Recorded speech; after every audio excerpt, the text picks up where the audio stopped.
especially at this time, 5 minutes till game time, does all that, the mumbo-jumbo and the technical spec just go out the door? Yeah, definitely. And look, he'll be another player at the moment. Everything will have been done. Everything would have been sorted. He's now getting himself primed for a game of football and what he has to do to fit into his role on the ground on the day and what he has to do. So he'll have people off field that'll be worried about all the matchups, and he's just got to go and play some great footy. Just having a look down boundary side. Thanks to Lifecare, we have one of the all-time greats of the Eastern Football League, Mr. Damian Watson, the Golden Tonsils. What's it like down there, mate? Well, Seymour, I tell you what, they say the introduction of spring weather, fine spring weather in Melbourne, usually parallels with football finals, and that's no exception today out here at Bayswater Oval. Perfect conditions. We can expect a maximum temperature of around about 21 degrees. Ooh. There's no significant wind advantage, however. There's a slight breeze blowing towards the southern end of the ground. That, of course, is to the right of your broadcast position. But Aaron Kirkby-Rodier, it should be a cracker conditions-wise. You've been out looking at the surface. What's it like out at the centre wicket area? Oh, it's absolutely perfect. It's actually got a bit of give in it as well today. You can sometimes find with those centre wickets it's a bit hard, but today it's an absolute beauty, so there won't be any too many injuries in the middle. Now, Vermont, of course, have been the informed team. What's your tip today? Yeah, I'm going to go the Eagles today. I think they're going to run over the top. Yeah, I'm going with the informed side too. The Eagles for me, boys. And Damo, is there any reason why the both of you are wearing your EFL media team jackets? 400 degrees. We're sweating up a storm up here. What's going on down there? Seymour, the way you walked in with head wobble today, mate. With the jeans and the shirt tucked in. He's even got the sunscreen on. The zinc, he's wearing the zinc up there. It's a warm day. What are you blokes doing? You're not playing cricket, mate. You do realise radio's not a visual medium, so it doesn't really matter what you wear. Fair enough. There is Grant Campbell's just put it out early, hasn't even been introduced, and he's in some fine form. Thanks to you, gentlemen, for Lifecare. Fantastic work. We'll be hearing a lot more about it for this afternoon. One man who you just did hear from is our stats man, the best stats man in the business, Grant Campbell. Yeah. Thanks to TuesTap. Good afternoon to you for the first time. Good afternoon, Dyson. And as you've all said, fantastic conditions. 3 stats to look out for. Final quarters, Vermont won 15. Montrose only 9, so Vermont very strong at finishing games. The number 1 final quarter side. Kicking accuracy. If they've had the same amount of shots today, it's a good chance Montrose will win this season so far as an indicator. Montrose kicking at 55.1%, Vermont only 50.1%. And defensively, Montrose been a bit weaker than Vermont. Montrose conceding 5 100-point scores for the season, Vermont only the 1. Always always sharp right from the word go as Grant Campbell. You'll be hearing a fair bit from him this afternoon as the two captains just standing in the middle of the ground, Sam Goodman and Ryan Mallett, 2 of the informed midfielders in the competition at the moment. And one man who's looking forward to seeing him this afternoon is the broadcast manager of the Eastern Football League, Ben Warren-Smith. Good afternoon to you for the first time this afternoon. Good afternoon, Dyson. Good afternoon, gang. It's going to be a ripper game out here today. First Division finals, TuesTap finals football.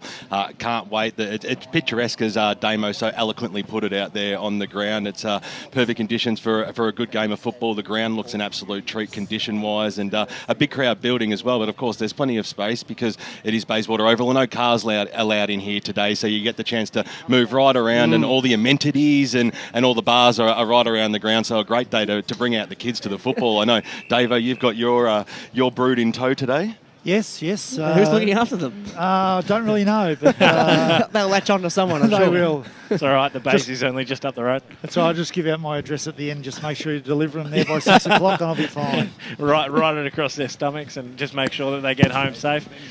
Is anyone going for Montrose today? I think I'm going for Montrose this afternoon. I reckon they're a massive show. I'm sort of the kiss of death tip, though I suppose. They're well primed, and I think they're ready and raring to go. Ben, your tip for this afternoon's game?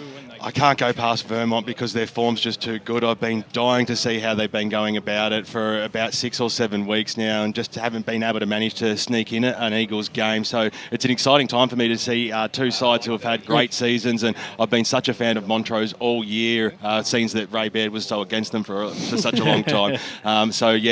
New kids on the block doing so well, and I just think it might go a 3-goal win to Vermont. Ray's still hoping that Roval can make finals. Seymour, your tip? Yeah, I'm on the Demons bandwagon. There's a few reasons why. We've known they've been so ready for Division 1 for such a long time. They're here. They're ready to perform. They're up against a side that has won that many games in a row. We speak about it so often in the media when a side gets on a roll. There has to be a loss that comes at some stage. For what it's worth, I still think that Vermont are premiership favourites, and I still think they'll be good enough to take out the top gong. But as far as we are here and now this afternoon, Montrose are prime. They're ready to take their biggest scalp probably since 1995 when they last played Division 1 football. Exactly right. As both sides start to line up, Davo, your tip for this afternoon's game? Look, it's going to be one in the middle, and it's going to be the best contest that I'm so looking forward to Taylor and Haining playing. Oh, again. yeah. That is the key contest. They've both got great midfields.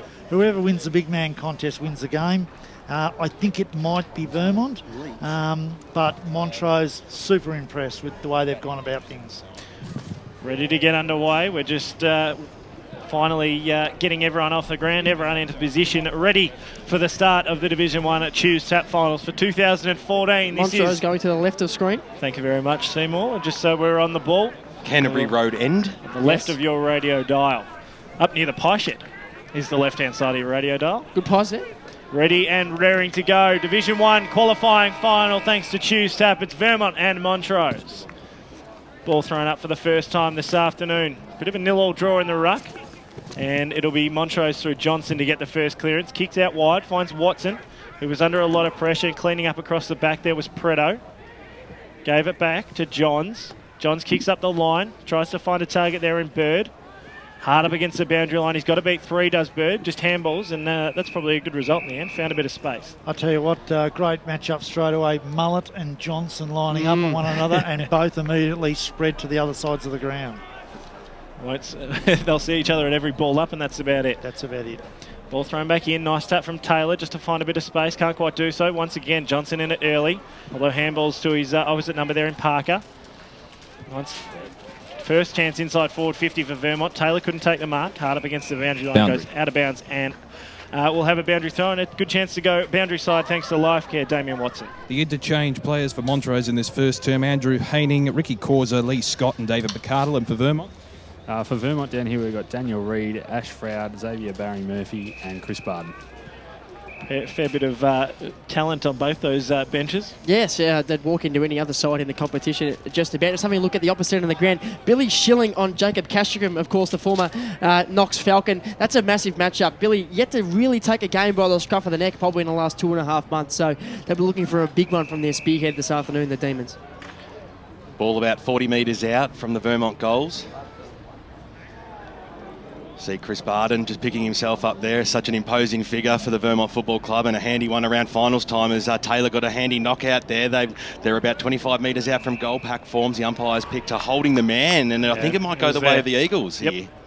So free kick to Vermont about 20 metres out directly in front here, and it'll be Bernie Deneen, one of the favourite sons of the Eastern Football League, to perhaps put the first goal on the board for this match in the Choose Tap final. So he runs around now, plays on, goes about a snap about it, but he makes no mistake, Bernie Deneen, straight over the goal umpire's head for the first goal of the afternoon on the Bendigo Bank scoreboard. It is Vermont 1 straight 6 and yet to score Montrose.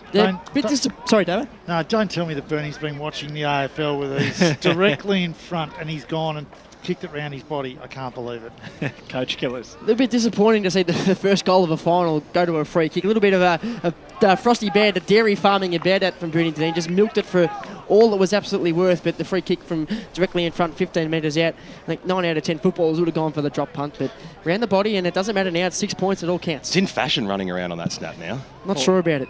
Umpire Jordan Buckingham throws the ball aloft. Once again, a nice contest in the middle. Both sides trying to work it out early. Deneen couldn't quite get the kick away. Moves forward for Montrose. Johnson, first to meet it, now gets it inside forward 50. Trying to find a mark, can't quite do so. Handball back to go forward. Rickard up towards the target there in Hoare. Good and mark. Nice work to outmuscle his opponent there. And Rowan Hoare can line up for the first one on the board for the Montrose Footy Club. And this is going to be the crucial, I think this will be one of the crucial contests, whether Hoare can get on top and really dominate, because he's a real confidence player. If he gets up early, he's very hard to stop because he's so mobile. Just to even it up once again. Starts it right, swinging back. Has it done enough? No, it hasn't. And through for one behind. So it's a 5-point lead in favour of the Eagles. It's 1 straight 6 Vermont, 1 behind, 1 point Montrose. 3.5 minutes gone, Bendigo Bank scoreboard. He plays in one of those positions as well, Hoare, that's really good to watch when he gets on top, up at the high half forward. If blokes can dominate a game from that position, it's almost more important than dominating a game from a half back flank. So Millhouse heads out towards the mullet direction. It was a decent old kick. There might have really been a push in the back. The umpire said it was okay over the top. Preto got the handball to the run. Now Vermont drive inside forward 50 to the look of Van Noonan. Has he positioned himself well enough? Nice little spoil there. Montrose will get away with this one. Well done, Brendan Gardle, to force the stoppage, and we'll have a boundary throw in about 25 metres out from the Eagles goal line. Very important player, Brendan Gardle. He was awesome a few weeks ago on Jake Hammond. Did a nice little number on him against Blackburn, and was good enough to get the footy himself and start lots of rebounds forward for Montrose. Even got the end of a goal, so he's a really important player. Emily goes after it, very close to the boundary line. Deneen somehow got a handball out. He was working himself out of a phone booth there. The kick scrambles its way up to the top of the goal square, and getting down and taking a strong mark was Goodman on the right boot now. Short passes on. So Montrose, they'll use the outer side of the ground here, Paul. They've got to use the closer side of the ground, BWS. The whole game's been played on the far wing here. They've just got to bring it around in front of the broadcast position, open it up a little bit, find the space that's not there yet. So the kick goes up towards the wing position. Nice little knock away there by McCarthy. Going after it there was Barden on hands and knees. Montrose got a handball out, but Mullet came in to lend some support for his side. Little handball over the top. Johnson's in there for Montrose. Sees it over the boundary line and out of bounds. Bendigo Bank scoreboard at the 6-minute mark is Vermont 1 straight 6 and Montrose 1 behind. Yeah, I'm looking at it, and I think Montrose are winning the ball on ground at the moment, just not being as clean as what they should be. Ball thrown in once again. Johns to pick up, lines up from 45 and slots that one straight through the middle. The vice-captain of the Vermont Football Club, and the second on the board for the Vermont side. They move on to 2 straight 12 on the Bendigo Bank scoreboard. Montrose 1 behind, 1 point. 5.5 minutes gone, first term. Taylor's been involved in both the goals so far with his great work in the ruck, so he's a real danger. A real danger at the moment. He's just been influential in everything that he can do. Yep. You know, Hanning's a real workhorse. He's just got to get on top of him at the moment. That's the third time that Lockie Johnson's got first hands on the footy out of the stoppage as well. He's a super all-round sportsman, we know that. You let a bloke like Lockie Johnson get off the chain, he will dominate you for most of the afternoon. Taylor got the tap down, but almost found his opposite ruckman in Haining. Johnson been in everything so far, and they go inside forward 50 once again, Montrose, and they've found a target again. Exactly what you want to see. I think that's 2 inside 50s for 2 marks, if I'm not mistaken, and it's Mark Watson.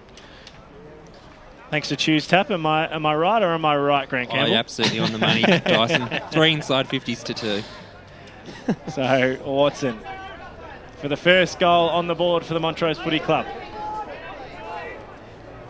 Pretty stern with his approach.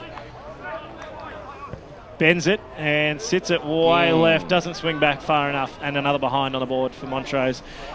2 behinds, 2 points. They trail by 10 points. Vermont 2 straight 12. 7 minutes gone first term. EFL game day. I think they'll be really happy just to spot up the short target going inside 50 all day. If they go to one-on-ones between Schilling and Cashercombe is that good a full-back. More often than not, the ball's just going to hit the deck, and it'll be too easy for the Eagles defenders to mop up. So they will be measured going inside 50. Millhouse went to the Taylor direction. Flyer over the back was Henley. He forced the spoil on ground level. The pack forms. Going in very hard there was Laversha. And he'll pick himself up, hand the ball back to the umpire, and we'll have a bounce. Almost on the half-forward line for Montrose. They've been peppering over the last few minutes of play. Just can't put the major through on the board thus far. Going in hard there was Barden, but they worked themselves out here. Mullet got a handball from Henley, and little chip kick went absolutely nowhere in the end. I'm not sure if that went the required distance, but the umpire said it was okay. The kick goes up towards the half-forward line. Coming out hard there was Rickard, took it on the mark. He wants to play on. He goes one way, then the other. Squeezes the kick up towards Watson. It was spoiled nicely there by Henley, but it came down to Rickard. He got a little handball out. Montrose, they've still got time. The snap kick there from Sam Goodman still fell to the top of the goal square there. Can it be caught upon there? Montrose, they fail in that task as Dean Millhouse takes it across the half-back line. He steadies, kicks it up towards the wing position where Wilcox takes it right in front of us here on the broadcast side. Getting a lot of advice from over the sidelines today. High-tempo match so far. The short pass is on. I don't know where that was going because it went straight down the throat of Matty Langdon. Handball over the top, one of my favourite players. He went to Goodman. Scrappy handball. Barden went in hard, but then came in Laversha. Handball into no man's land, but it might work out okay here because Bell's running onto it on the right boot. Kicks it inside forward 50. Bouncing football. Here's Schilling. Can he pick the ball up? No, he can't. The umpire comes in and bounces it about 40 metres out from the Montrose goal. So it is a fast-paced game of football so far. Yeah, I like Schilling coming out a little bit more. Yep. I want him to not get stuck in there because he's such a great kick.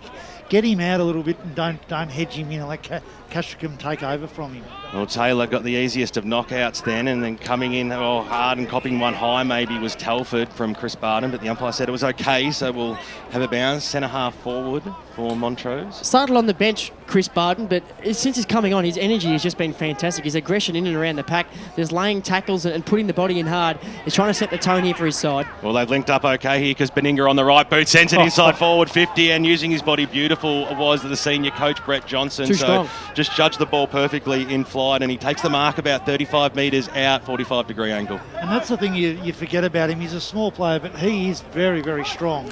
Strong over the ball, and he's generally a great kick. So hopefully I haven't put the moz on him. I think you have. I'm It's sure always I the have. way. Well, they've had 2 misses from this side of the ground so far. It's up to a seasoned performer like Johnson to show him how to do it, and he does just that. Montrose first goal on the Bendigo Bank scoreboard as we cross the 10-minute mark of this First Division at Choose Tap final. It is Vermont still leading, though, by 4 points. 2 straight goals, 12-1-2-8 Montrose. That's the second full 4 rotation that Vermont have already had. So they're up to over 10 rotations, and we've played 10 minutes. So they're certainly running the players off. And I think the players are not going to be used to this sort of weather playing straight away. So it's a great idea, get those rotations early. They'll be all right. It's still August in Melbourne. By the time the second half comes around, it will cool down a little bit and the weather will be more what they're used to. But there will be just thick and fast rotations until then. Almost a clearance, but Mullet and Johns wrap up their opponent there in Stephen. The ball's going nowhere. We'll have a secondary ball up. Bird in as the second ruckman now. Taylor gone off for a rest. Interesting to see that Haining was just starting to get on top around the ground. Obviously uses that big body of his, just out-muscles Taylor probably around the ground, I'd say. Yeah, it'll be pretty good in the one-on-ones in the stoppage situation, just in the especially through the arc. Just forces body contact. Ball thrown up once again. Bird got the tap down. A chance to clear out Johnson to Mullet. Up towards half forward. Be a push in the back, and it'll be a free kick going the way of Reid. Well and truly there. So Reid up towards half forward, looks for a target and finds it. And a beautiful mark taken there by Ash Froud. Froud still 60 from home. Pretty open forward 50, short chip kick, looking for Van Noonan, couldn't quite find him. Ball spills out to Wilcox, gives the handball out to Chadwick, puts himself under a fair bit of pressure, and the ball's wrapped up going nowhere. A few of the Vermont boys with the zinc across the nose. Dyson Baker had a bit of a chuckle at me this afternoon on the way in, but certainly You're a sitting smart in the option. balcony. They're actually out on the ground doing something. Ball thrown up, tapped down by Bird. Good work from him. Just starting to create a contest early is Trav Bird. The one thing that's been really noticeable is that Vermont, at every opportunity, are trying to enforce a little bit of physical pressure. They're trying to put Montrose off their game by just being a little bit physical around the contest to see if they can crack them early. Once again, bit of a nil-all draw that time, but Mullet will be first to swoop on it. Just snaps around the body. It'll land about 25 metres out from goal, looking for a target. Nice punch from the Montrose defence. He'll have a chance to clear it out through Causa. Gets it away to his captain in Goodman. Looking for the target there in Scott. And cutting in and coming across as Reid. Gives to his skipper in Mullet and finds Emily. Emily 55 out. Trying to clear out the forward 50. Just short chip kick, looking for a marking target. Can't quite find it. Montrose a chance to take it away. And they'll use the outer side to do so too. The D's is bouncing away with it at the moment is Jai Goodman on the right boot, kicks it up towards the wing position and out of bounds on the full. So very wasteful there. Schilling's come a long way up from goal. Short passes on, Henley takes the mark. It's right on the wing position here, just lurking up was Preto. He couldn't spot him, but they'll go the long way. Kicks it across the ground here to Johnson, who takes the mark, and he takes off now. On the right boot, sends it up towards the half-forward line. It's a good-looking kick, playing for a free kick, and not getting it there was Ash Froud. Bouncing football, comes up towards Laversha, who's had a bit of the football so far. Short passes on, a clever play there by Dean Stephen, but the umpire said it didn't go far enough, so he had to play on. It comes back now to Laversha on the right boot. Short little passes on to Matty Langdon. It'll swing around now on the left boot. The short passes on as Johnson dropped what he probably should have taken. Bird was on his hammer, nicely picked up there by McCarthy. Got the handball to Johns. His handball went into no man's land, so it was basically chopped off by Lindgren. Going in there was Goodman. Handball over the top to Johnson, and now the D's might be able to link up. He has time, he has poise, and the short passes on to Watson. They can slow things down a little bit here. So Montrose just working themselves out of the half-back line. He called to go on. Dean Stephen calling forward on the wing position. Watson off the side of the boot then, and it was a bit of an up and under kick in towards the middle of the ground, picked up by Mullet, handball over the top. It was chopped off there by Goodman, who bangs it on his boot inside forward 50, and it's a one-on-one situation. A high bounce favours the Eagles. A clearing kick goes out towards the Barden direction. He'll have to go after it. It was a 3-on-1 situation. The one in Scott couldn't win out, and now Vermont can run themselves down the wing. It was a nice Shepherd too. One bounce two. The kick goes up by Johns up towards the half-forward line. Van Union's got 2 players to beat. The 2 win out in the end, picked up by Lavertia. Short passes on to Watson. Ducked into the tackle, so the umpire said it was fair. That was good play. Parker still able to lay a legal tackle, and we'll have a bounce true centre wing position. Both teams are turning it over with the short feet at the moment. They're just going to need to just be a little bit patient. Haining just stood tall there, and Bird came over the top and won the knockout. Scrambled to kick up towards the half-forward line. Could be almost paid deliberate there. Yeah, Instead, it might kick.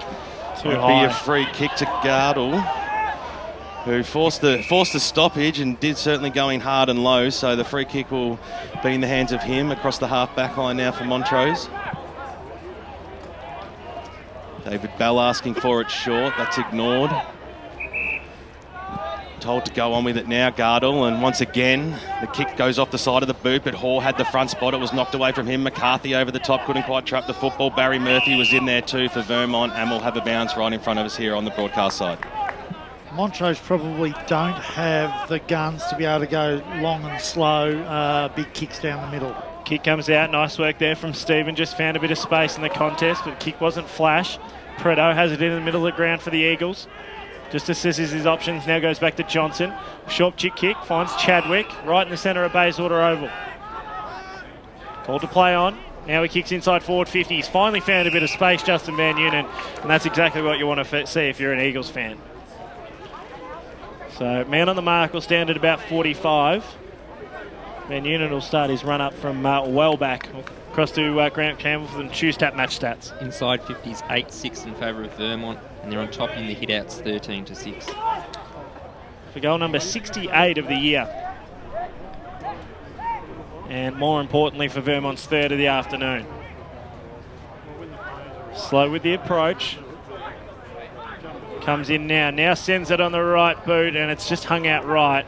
And it stays right on. It just stayed in for a point. So the first blemish on the scoreboard for the Eagles. 2-1-13 Vermont, 1-2-8 Montrose. 16.5 minutes gone. Bendigo Bank scoreboard here on EFL Gameday. Around the grounds, thanks to the local Burger Co. 16 minutes gone first term. Sharks and Bloods in the Division 4 prelim final. It's the Sharks one behind. Bloods yet to score. The kick goes out in towards the centre square over the back of the top there. Jacob Castricum hit your heart out. That was a nice fly. Goes back, kicks it up towards the Taylor direction. Tallest man on the ground. Deneen at his feet. Goes after it. Haney came in to lay some support so that Montrose were able to get a clearing kick, which was smothered. Still in the middle of the ground. Kick up towards the middle now, and Vermont will have the chance through McCarthy on the left boot. Kicks it up towards the half-forward line. There might have been a free kick against Beninga there. The umpire saw it, so not necessary across the half-forward line. Barden has the tackle. Nathan Henley on the right boot. Kicks it in towards the forward pocket to the Van Unen direction. Pius said it's gone over the boundary line and out of bounds. 25 metres out from the Vermont goals.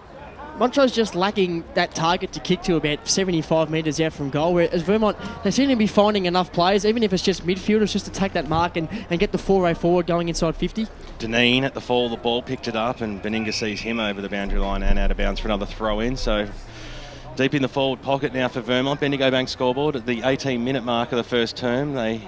Vermont lead by 5 points. 13 plays 8. Front spot there to Haining. He's won the last couple here. Comes out. Langdon copped one high. So it'll be a free kick to Montrose. Just have a look at the last time these two teams met. Vermont got out to a handy 4-goal lead before Montrose reeled them back in and actually won by a kick and a half. So they're no strangers to a close encounter, these two sides. And that's exactly basically the words that Tony Eastwood, the president of Montrose, said about the Vermont Footy Club during the week, which was interesting byplay in this one. That's because they're playing one-on-one football all over the ground. Yeah. All over the ground, it's one-on-one footy at the moment. A couple of changes about to take place with Sam Rickard and Lee Scott coming on the ground. And that's why they can't come on at the moment, because when you're playing one-on-one football, you can't afford to have leave that open man. So Taylor that time came down Langdon, snapped it out of the danger zone. It was a good kick, and when you play in front, you'll take it. So, been taken there by Petrarca. Short passes on. Goodman on the left boot, in towards the middle now. It's a risky kick. Johnson had the front spot, knocked it to the favour there of Lindgren, who kicks it inside forward 50. Billy Schilling had the front spot this time, so we saw Justin Van Noonen do it down one end. Now Billy Schilling will have his chance at the other from closer in as well. So this, you would expect this should be bread and butter for the big full forward. Oh, he'll put it over the trees. He is a huge kick, this young kid. That was the kick they struggled with a bit there, the Demons. It fell forward for Lindgren, who got the scrappy kick forward. It worked in the end. It wasn't, you wouldn't draw a picture of it, Davo, but whatever works, I suppose. Yeah, it's not in the coaching manual, that one. So Schilling to put Montrose in front for the first time in the afternoon. Straight over the goal umpire's head it goes. And as we hit time on in the qualifying final, Choose Tap Final Series Division 1, it is Montrose 2-2-14, Vermont 2-1-13. This game is going to be very tight, Dyson. You can just sense it. Sure is. Now, neither side really allowed to get off the leash at the moment. Probably our disposal not helping that cause either. If that does happen, Davo, if one side does get off the leash, who does that favour? Who's the side that you think that's more capable of actually breaking this struggle at the moment? Look, I think if Montrose get on top, they're a great. When they get going, bang, they can put a lot of goals forward very, very quickly. Johns gives the stiff arm, then kicks in towards the forward 50. Emily can't pick up. Trying to cut in and cut it across there was Goodman, just got held up. That's where they've improved in the last 5 minutes. Their defensive pressure in Vermont's forward line's been much better. Goodman's been the controller there. Good work from Haining, tap down. Now a chance to try and open up a bit of space here for Montrose. His kick towards the wing just hasn't been flashed. Stephen gives his handball away, finds a target there on Telford. Working in a phone booth at the moment, over the boundary line and out of bounds as Dylan Rickard goes. Bit of an unsung hero, this Montrose side, Dean Stephen. He was phenomenal when we saw him a couple of weeks ago. He does have little things that you don't notice that are so vital to Montrose getting hands on the footy around the stoppage.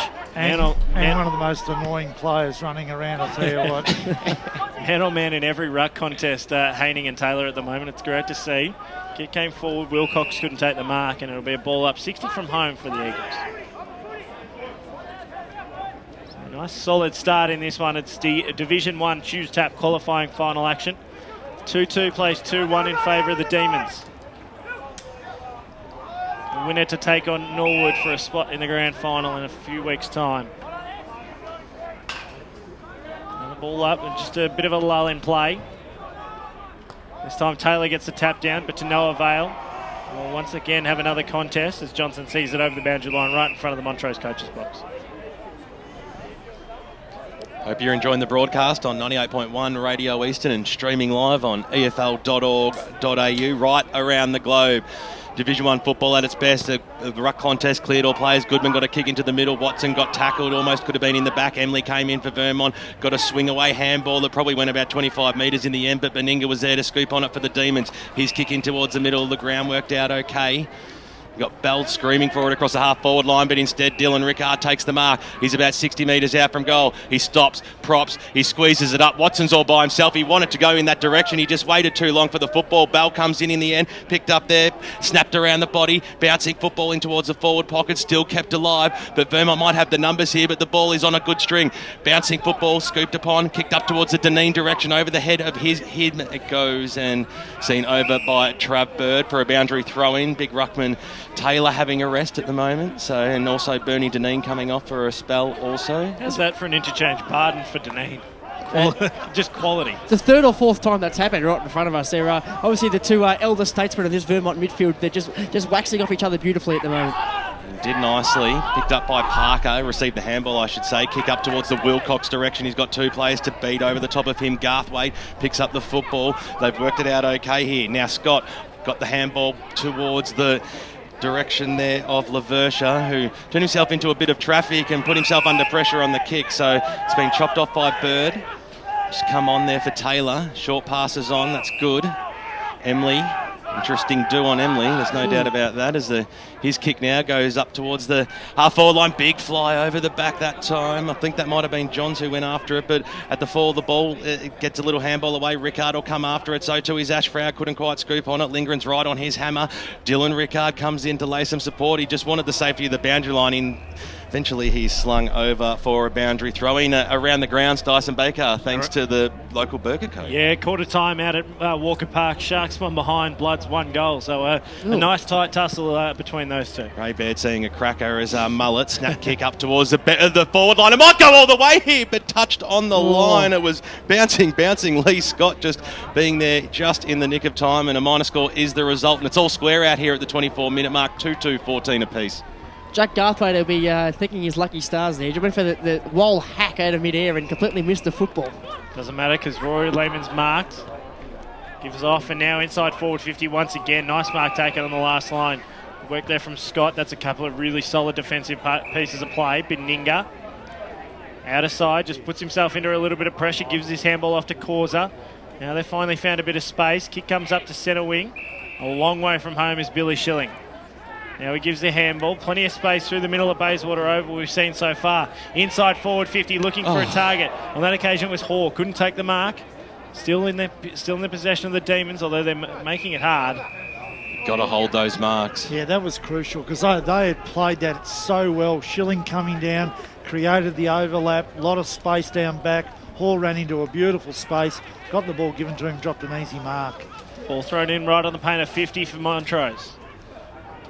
They'll give up possession though. Emily gives it away, finds it on the outer side. Now a chance to go forward once again, up in the direction there of Henley. He couldn't mark. He'll be second to lead to the ball here, under a fair bit of pressure. Again, great work from Beninga. Beninga and Sott, just in the last couple of minutes, that Montrose defence really holding up pretty strong at the moment. They're running a +1 into their defence extremely well. Their midfield are pushing so hard up the ground that they're also able to push back, and they're helping out their defenders very, very well at the moment, Montrose. Good tap down there from Bird, finds a bit of space. Kick came off from Frau, didn't really go anywhere. We're about 45 out from the Vermont goal. Will be held up once again. Just seemed like you've had your heart in your mouth a little bit more when Vermont have gone forward. They just looked to be a little bit more dangerous about 30 to 40 metres out from goal, whereas at the other end of the ground, Montrose seemed to be giving up the footy too easily. Ball thrown up once again. Now a chance for Montrose to clear away. Plenty of numbers forward if they can just be clean with disposal. Watson up towards Schilling, but it's been cut off once again, this time by Lehman. It's been pretty sharp, but it's a little bit of aerial ping pong at the moment. Johnson tries to take the mark on centre wing, can't quite do so. He'll win the free kick. So now here's a chance if they can work back quickly for the Demons. Short chip kick out wide. Watson's got a paddock to work in. Now goes inside forward 50. Sharp chip kick for Rickard. He couldn't take the mark. Now a chance for Vermont to take it away once again. The short passes on. Bird's got it. He's got a bit of space too across the half back line. Chips it up towards the wing position. Van Union's come himself a long way out from goal, but takes the mark. On the right boot now, kicks it inside forward 50. Reid made some space over the top of him. It was looking for Frau, bouncing football, and Lindgren sees it over for a boundary throw in about 40 metres out from Vermont's goals. Montrose working hard at the other end and going forward, but it just seems too often that they're trying to, almost Darren Jarman style, just trying to pin the ears back and just nail one right above the eyes of the teammate. It's just not quite coming off from them at the moment, Davo. They just got to play basics, don't they, and just try and find a teammate no matter how. Exactly. Well, it's both sides making too many errors around the middle of the ground, I believe, as the short passes up to Watson now. What can they conjure here? The kick up towards the Dean Stephen direction. He's not going to drop that, and he takes off right kick inside forward 50, looking for the Schilling direction. It was knocked away. That was good play there and a good spoil by Castricum, but Schilling, handball backwards to go forwards. That was Goodman on the right boot, set sail towards the goals, but it's going to get bouncing football. It might even go through for a behind here, but seen over the boundary line and out of bounds. So we expected a close one, we expected a cracker, and at quarter time on the Bendigo Bank scoreboard, it is scores level out here in the qualifying final. Choose Tap Division 1, Vermont and Montrose, 2-2, 14 apiece. We hope you're enjoying the broadcast on 98.1 Radio Eastern and streaming live on efl.org.au around the globe, but around the eastern suburbs there's some other big finals happening today, and we're going to be back with all those important around the ground scores thanks to the local burger company right after this. If I'm going to have a plumber come to my place, I want one that cares. So I use local H2 Pro Plumbing. They communicate, arrive on time, respect me and my home, and execute with excellence. And they support Who Gives a Crap, toilet paper that builds toilets and saves lives. Sign up at h2pro.com.au for 10% off every plumbing job for life. H2 Pro Plumbing, My local plumber who really cares. 9844 1444. You could spend your weekend driving around to different car dealers, or you could avoid the hassle and head straight to Car City. Car City is like a shopping mall for car buyers, with around 40 dealers all competing for your business. There's simply no better place to drive a bargain. So save your money and your weekend. Come to Car City, just 2 minutes from Eastlink at 415 Maroondah Highway, Ringwood. 415 Maroondah Highway, Ringwood. 21-3, Radio Eastern 98.1. This is EFL Game Day. We're back for the second quarter, Division 1 quarter final. And Vermont versus Montrose in just a moment from Bayswater. Yeah, the qualifying final indeed. Now let's check some AFL action. And Barry Constant, of course, with you in the studio this afternoon. And the big game is Carlton versus Essendon this afternoon at the MCG. It's currently at the 15-minute mark of the second quarter. And it's Carlton 6-4-40, leading Essendon at 5-4-34. Goal kickers for the Blues. Watson has 2, 1 each to Armfield and Bell. And for Essendon, Watson 2, Danaher 2 and Ambrose 1. And Essendon have just kicked goals, so it's 6-4-40 apiece halfway through the second quarter of that game. And the other game this afternoon is that over there in Perth at Patterson's Stadium. That's between Fremantle and Port Adelaide, and that gets underway at 3:20. It's quite a perfect day. Melbourne's outer east this afternoon for watching football down there at Bayswater Oval, the qualifying final of Vermont and Montrose. It's currently 20 degrees. Bayside afternoon sea breeze. It's going to be a perfect day. We'll be back with more action from Bayswater right up this on EFL Game Day. How would you like your coffin to look? I think maybe my wedding photo would look good. Like HMAS Melbourne. I spent the best years of my life on that ship. Oh, a picture of me and the kids from when I was younger and they were babies. Lots of pretty flowers. Well, at Tobin Brothers Funerals, anything is possible, including a custom-designed and decorated coffin to celebrate your life. To find out more, visit tobinbrothers.com.au. Tobin Brothers Funerals, celebrating lives. Program sponsor.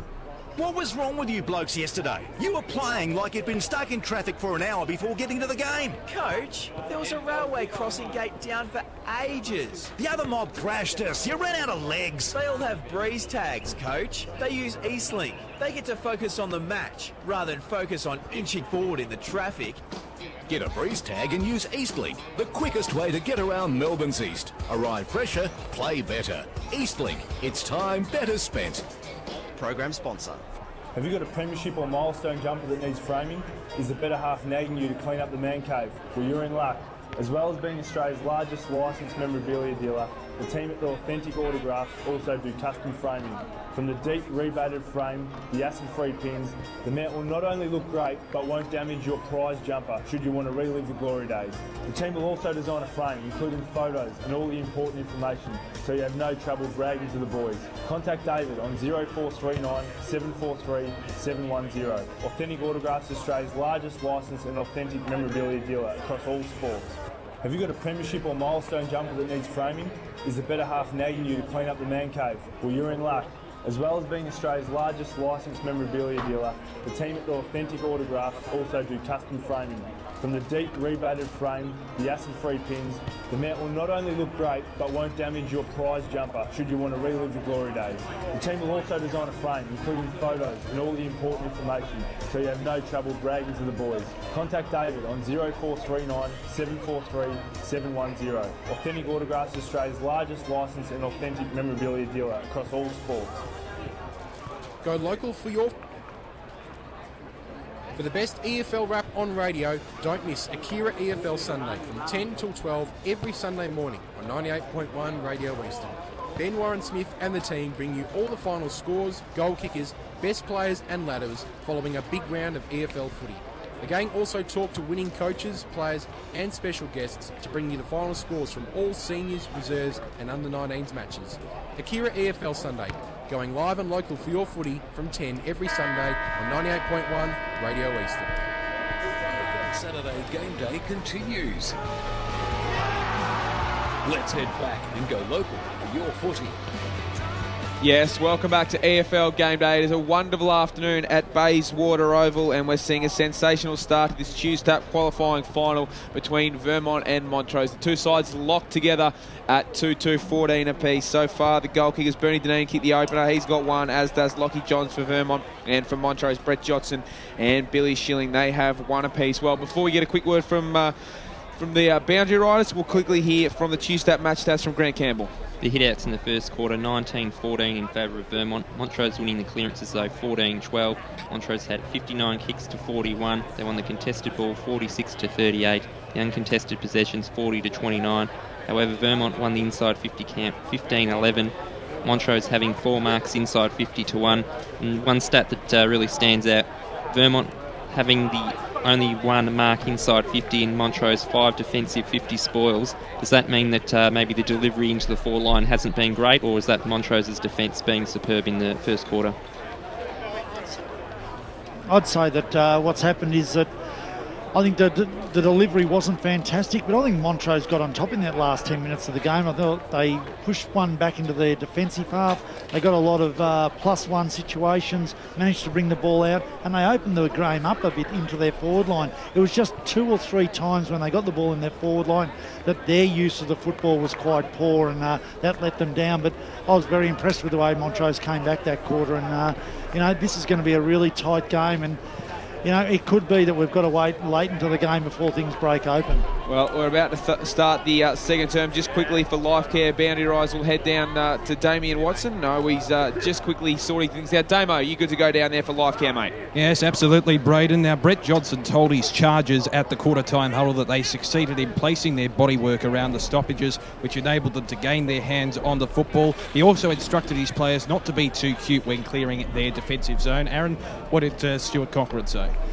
He wasn't Steve Cochran, rather. Steve, no, he wasn't too impressed at all. He was giving a real bake. He said they'd just turned up and expected them to roll over and win. So look out for a fired-up Vermont this time. Second quarter action underway. Thanks, boys. Thanks to Lifecare. And it's Vermont that go inside forward 50 very quickly. Henley with a snap around the body in the first 12 seconds of the quarter. And Vermont have broken the deadlock with the first on the ball to the second term. It's Vermont 3-2-20, Montrose 2-2-14. 20 seconds played, second term, Bendigo Bank scoreboard. What a start. Well, that's what happens maybe when you get a bake.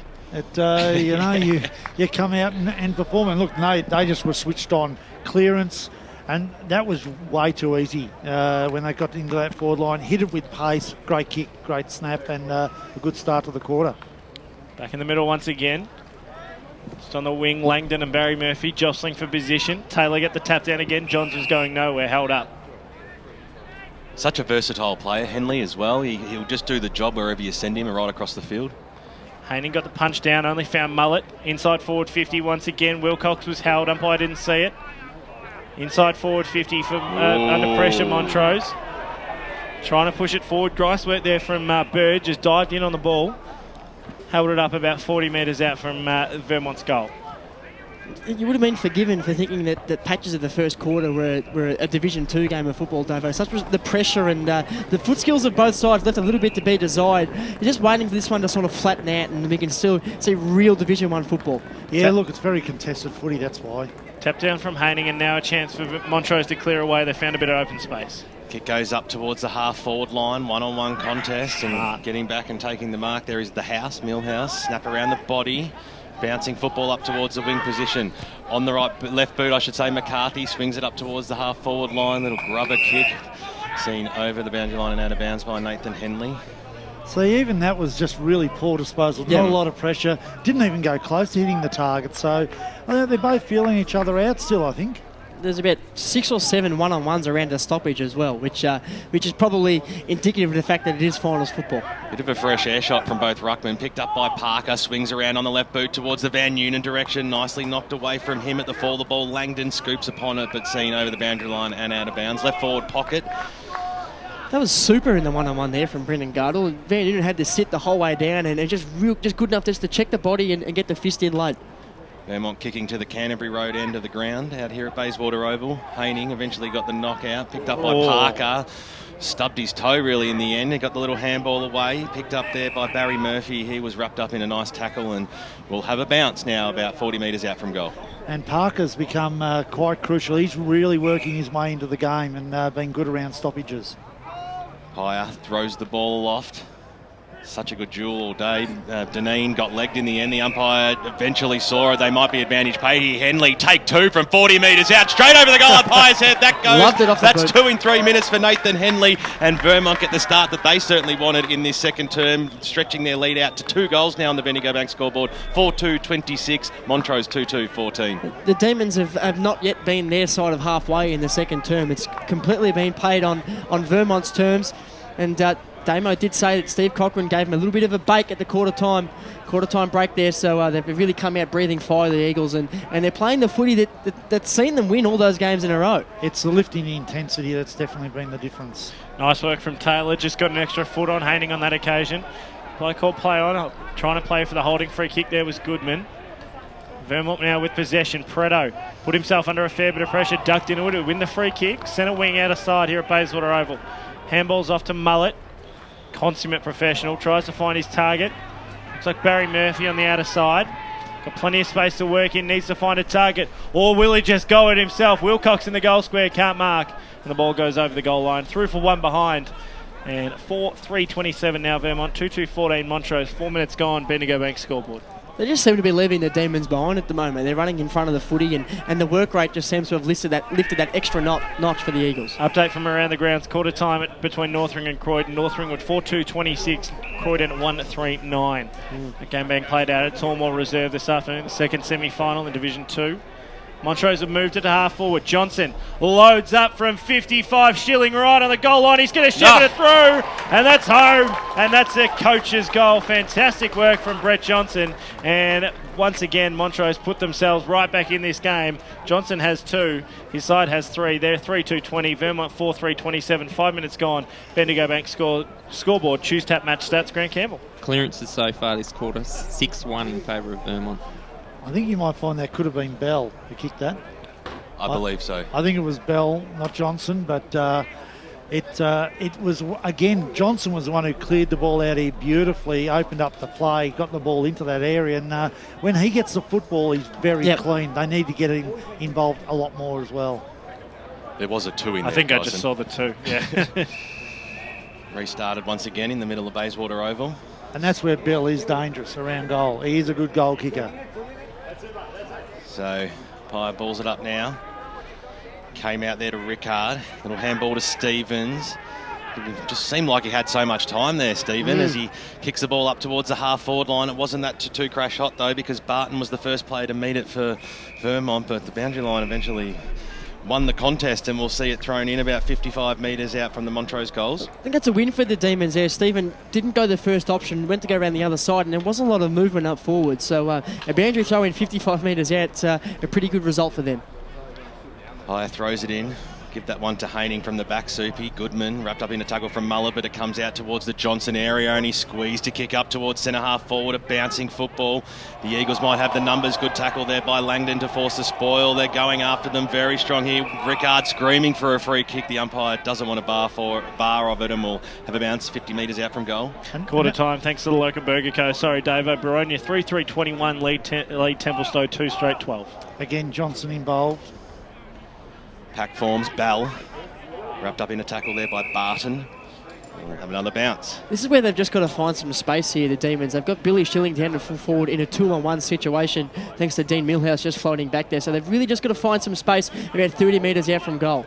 Paul got the knockdown, and it came down to Barton, who snapped a kick up towards the wing position. Goodman gave the old don't argue, stopped propped, and then kicked it up towards centre half forward to the run of Watson. He's got McCarthy right on his hammer. Which way will the ball bounce? It might go favourably for Watson there. The big man Taylor went and got over the top there of Rickard. The Rickard boys working in tandem, but they had Johnson right on their hammer, who swinged a kick up towards the wing position where it bounces towards the Johns direction. He sort of just waited for it in the end, but that was okay because Wilcox got it away to Barton, who snapped a ball around the body, but to nobody really in the end. Goodman Takes the mark, bangs it on his boot up towards the Johnson area. It was a scrambly kick, but the class of Johnson stood out and he kicks it inside forward 50. Bouncing football. Schilling was good enough to get the handball away. Oh, they've worked this ball fantastically here, the Demons, and they get another goal on the board. That is their second in a row in a matter of minutes, and we're back to a 1-point ball game out here at Bayswater Oval.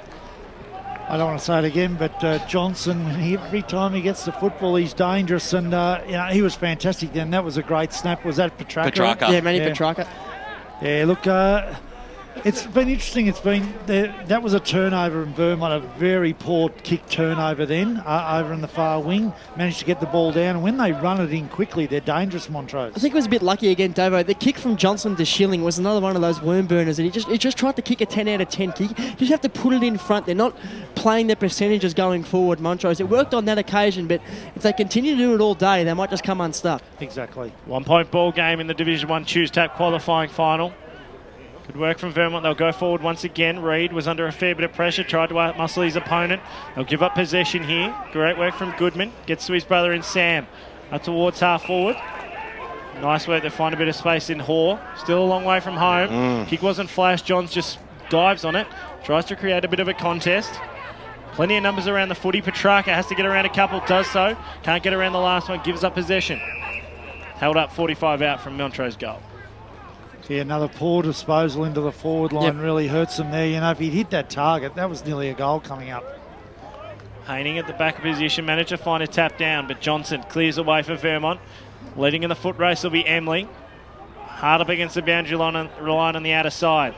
Kick short, looking for Deneen. He's cut off now, a chance for Goodman. Gives off, finds his teammate there in Bell, who goes inside forward 50, but once again cut off on the last line. And both defences just holding up well. The kick goes out towards the mullet direction. He has to win the football there. Tries to be tricky. Gave a little handball along the line and got a good rubber kick. He's got two players on his hammer now. The ball stays in though. Johnson went in hard. Sorry, that was Barton there. Eventually picks up the football. Umpire comes in and says, "Give it to me, boys." We'll have a bounce just in front of the Montrose interchange. Beautiful day out here at Bayswater Oval. Hope you're enjoying the broadcast. Picked up there by Bell. The kick was smothered. Handball came to the Barton direction. He spilled it. Bell came in the end and got it away to Rickard. On the right boot, kicks it towards the Schilling direction. The kick was okay. It floated at the last moment. So picked up there by Dean Millhouse. And he's got space to work with. Kicks up towards the Nathan Henley direction. It has to be a good kick and a good mark and a good player he is. Kicks it inside towards the Wilcox direction. He gets down low and takes an absolute ripper. 55 metres out from goal. He wanted to go on with it, but just held up in the contest. So the leads are on inside forward 50. Chadwick screaming for it. Short passes on. It was a risky kick, really a no percentage kick there in the end. So another wasted opportunity as we cross down boundary side, thanks to Lifecare, to Aaron Kirkby-Rodier. In fact, it's Damian Watson, but there are a lot of tired players down here at ground level, and due to the warmer than normal conditions, it'll be interesting to see what sort of effect that will have on the players later in the game. How could you not know that voice as the umpire brings it in now? Hoare over the back got the knockdown. There's a lot of players around this football. It's across the half forward line here for Vermont, who currently lead this one by one behind. I think the way this game's being played, it's going to be the side that can manufacture the most uncontested shots on goal that wins the game. We've seen two so far. Deneen got a free kick in the first quarter and Johnson kicked a goal from a mark, but we're not seeing too many shots on goal coming from marks inside 50. Goodman, little handball out wide, and now in a series of handballs, they'll move it through Bell. Montrose kick up towards the wing position. Once again, it's been chopped off. So, kick to kick a little bit here across the ground as Vermont through Castricum now, has it across the half back line, kick out towards the wing position. No player really wanted in the end. Chadwick got the little handball away, and a brilliantly laid tackle there by Goodman. He's unrewarded though, the crowd didn't like it. It's right in front of us here on the broadcast side with Barry Murphy being ripped up. Came out to Chadwick now from the stoppage. Got himself into a bit of trouble there. Scrambled a kick though, that was okay. Langdon's handball into no man's land again. Dean Stevens sees it over the boundary line and out of bounds right in front of the Montrose faithful, who are here in certainly big numbers this afternoon. A club that's had a lot of success over recent years. Enjoyable day at the football if you follow the Montrose Football Club in recent times, as the umpire brings it back in and seen over the boundary line and out of bounds for another one. He's had a big 5 minutes, David Bell. Kicked that goal on the run and seems to be getting his hands on the footy in between the wing and half forward for Montrose. Just doesn't quite have the polish like the rest of them going inside 50, but at least he's getting his hands on the footy. Ball thrown in. Knocked one by a bird, but came out to Bell. Speak of the devil, we'll get the 1-2 here and snap it around the body. So he kicks it to the hot spot about 10 metres out from goal. Schilling worked his way to the front. It's Barton there. He wanted to get a handle on it. Montrose still, they've got a chance. Backwards to go forwards. It's picked up there by Rickard. We nearly copped one in the back at the last moment. Another tackle being laid and a free kick will go for... Was that holding the ball? Not sure what that was. It might have been for a high fend-off. Okay, so a bit of a crowd stunner as the kick goes up towards the wing where the ball's got to sit up there for Chadwick, and boundary line beats him, and we'll have a boundary throw-in, far side of Bayswater Oval. I think if Norwood's here watching this game, they're looking and going, you know, there's been nothing that's standing out. I mean, the disposal from both sides has been really poor in the last 10 minutes. Just turnover after turnover, not under pressure. Predo dives on it. There's a way to Barry Murphy, who puts himself under a lot of pressure. Ball's going nowhere out of wing here at Bayswater Oval. Bit of experience waiting to come on, Deneen and Taylor. Good to see that Haining probably doesn't have the fitness, but he's going to try and run with Taylor all afternoon. Trying to pull out Montrose Stephen. Just snaps into it's a forward 50. Really silly kick. Had plenty of time. And coming back, cutting across there was Dean Millhouse. He's playing that Nick Maxwell role perfectly. He's just the third man up and giving Jacob Castricum a hand every time the ball goes near Billy Schilling. Bird's kick wasn't flash and he's turned it over. Good work from Causa. Found a bit of space. Now they can start to use it a bit better. Goodman. Once again, he turns it over. Johns tried to play for the free kick. Didn't work. High up and under kick from Bell inside forward 50. Can't quite find a marking option. Plenty of numbers back for the Eagles. Johnson's one of those. Got around about 4 tackles and then gave the handball off to Castricum. Castricum's Rainmaker goes high and long. Good work from Reid. Outmuscled his opponent. Sat at the back of the pack. It's cut off this time by Scott. Just a little bit too much... too many handballs and just a little bit too much as Causa tries to take it. Goes towards the forward 50. Short chip kick. This is where they need to be accurate. They can't, and Petrarca sees it over the boundary line and out of bounds. And again, just not polished at all. Kicked it to a 50-50 contest. Needed to go over the contest, put it into space, allow them to run onto it. They're trying to hit up too many expert kicks, and it's just not happening. The other thing is that there seems to be a lot of space, and there's usually 1 or 2 players that sit out on that fat side, but they're not thinking about it enough to switch. So the ball's thrown in and gets kicked straight back out again. So it'll be a free kick. On the full. And it'll go the way of Vermont. Short chip kick finds Millhouse in the goal square. Kicks out wide, finds Barton, who just slows up play. Now he goes towards Barry Murphy. He was under a fair bit of pressure from Langdon. And Langdon sees it over the boundary line and out of bounds. Pretty happy to see that one over Langdon. Probably could have kept it in if he wanted to. Tuesday match stats, Grant Campbell. Inside 50s this quarter, 11-6 in favour of Montrose. So Hoare over the top. They've worked themselves up towards the half-forward line here. It might bounce favourably for Telford. Little handball over the top. Schilling dropped. Sorry, that was Garthwaite off to Bell. The man of the moment swings around on the left boot. That's the goal today so far. Sensational play there. Second goal on the board to Bell. And Montrose get the lead back by 5 points on the Bendigo Bank scoreboard. 16 minutes gone. 5-2-32. Vermont 4-3-27. Another contested shot on goal, though. Another scrap. They found a tiny little bit of space there, Montrose, and the handball from Garthwaite was fantastic just to feed Bell into a little bit of space, but they're still struggling just to find the uncontested ball going forward. They've certainly owned the last 10 minutes, the Demons, and they probably want a little bit more to show for it, Davo. And again, they've done the same thing as what they did in the first quarter. They gave up a bit of possession early and they've just fought their way back. Yep. They've been really persistent. I really like the way they're going about it, Montrose. Around the grounds, thanks to the local Burger Co. 5-4-34, North Ringwood Croydon still stranded at 1-3-9. I don't know what Montrose have to do to get your approval, Seymour. Turned into Ray Baird. Haining takes a mark right in the centre of Bayswater Oval. Went to play on, decided not to. I think Emily probably would have had his measure on pace. Short chip kick. Just didn't quite find the target in Johnson. Has to work for it to try and get a clean disposal away. Now they go inside forward 50. Kick wasn't all that flash. Schilling has to try and chase it around. And once again, they're going to turn it over inside forward 50. Barton. And that's going to help because Causa's taken the mark right on the paint of 50. Likes his chances too. Just turn the back straight away. It's 25. Jordy. I think it was more so because Causa had actually expected contact and taken it on.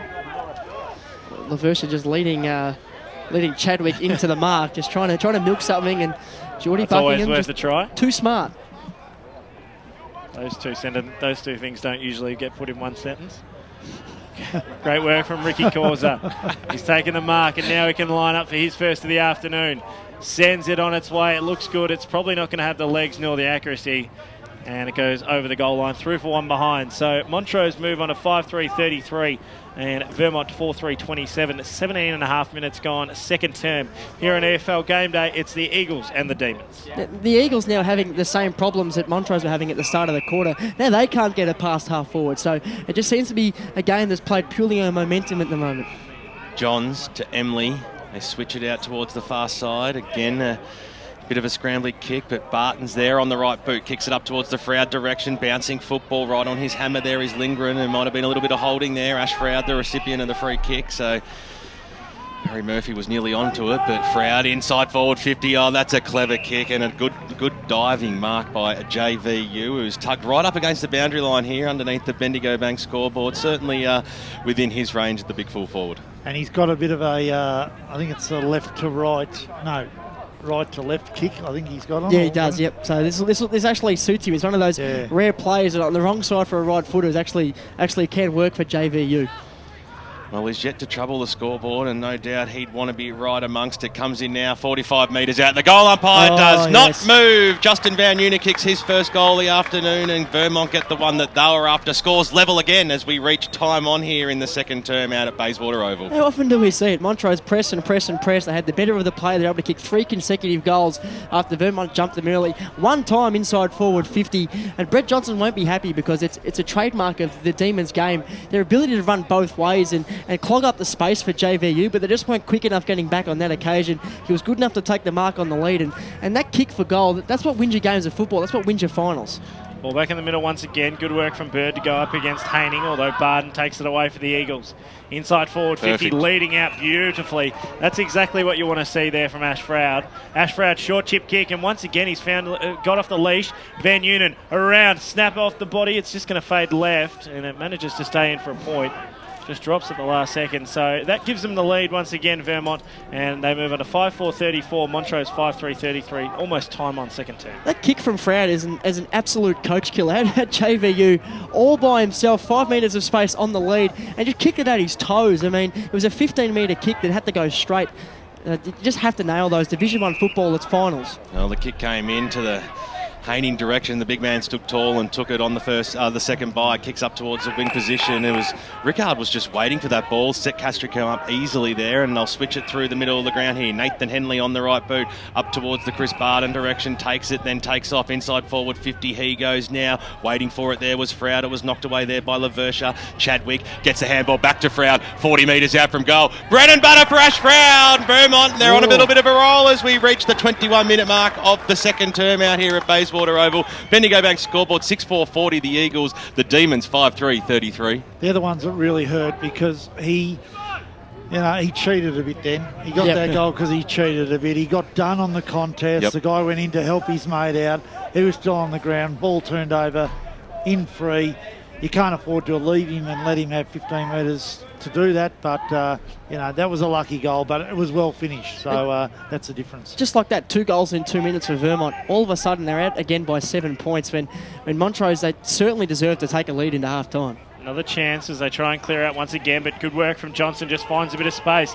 Goodman inside forward 50, looking for an option, can't quite find it. Ball spills to ground. Johns just taps it out in front of him, keeps it away from Goodman. And it goes over the boundary line and out of bounds. That's the difference. They've got to find a target. They've got to find someone that can take a mark inside 50 because they're getting it in there enough. They just can't find anyone to take a mark. At least that one was a smarter kick. It was chipped up and it gave the forward a chance to actually take the mark. Sometimes the defender's just too good. Haining had front position, got it away to Johnson. Boundary line's going to beat him out though. Had plenty of space to work with. Just ran out of it in the end. So we'll have another boundary throw-in. Pretty much right on the paint of 50 for Montrose. Watch Bell around this contest. He'll try and run, I reckon, to the back of the contest here. Ball thrown in once again. Nil all draw. Johnson once again a chance. And once again the boundary line beats him out. So finding a bit of space, just not enough. Choose stat match stats, Grant Campbell. Contested possessions 30 to 27 in favour of Vermont, so very even at the contest. 9 times out of 10, Brett Johnson picks that footy up, and it's a kick towards, at least towards the goal square. Ball thrown in once again. Good to see Sean Clark's listening to us this afternoon. Just heard my little Jordan Buckingham stab. Short chip kick from Deneen finds Mullet to Barden. Tell you what, there's some quality in that lineup. He's been good the last 10 minutes, Barden. Yeah. Mm-hmm. Barden short, trying to find Wilcox. Got pushed at the crucial moment. Couldn't quite take the mark. Nice defensive work there from Scott. Causa put himself under a lot of pressure. Mullet, Silky, just played well for the free kick. Didn't get it in the end, though. Ball spills over the boundary line and out of bounds. So, ball to be thrown back in once again. Crowd getting involved. You hear that on the effects mic. It's not only the commentary team that's getting stuck into Jordan this afternoon. Ball thrown in once again. Haining, front position. He's been solid around the contest. Johnson will swoop on this one. This time he'll have a chance to get it away. Causa, inside forward 50. Plenty of marking options. Petrarca's going to fly. Couldn't quite get there. Nice punch down there from Stephen. Gives the Montrose forwards a chance once again. Garthwaite tried to make something out of nothing. They've turned the ball over. McCarthy. Oh, it really is a game of interest. The punch from Stephen, and Montrose had a 3-on-1 going towards the football, and it just bounced on its point and went the other way, went straight to the lap of the Vermont defender. So 25 metres out. Desperate for a goal here, the Demons. Montrose looking for the answer.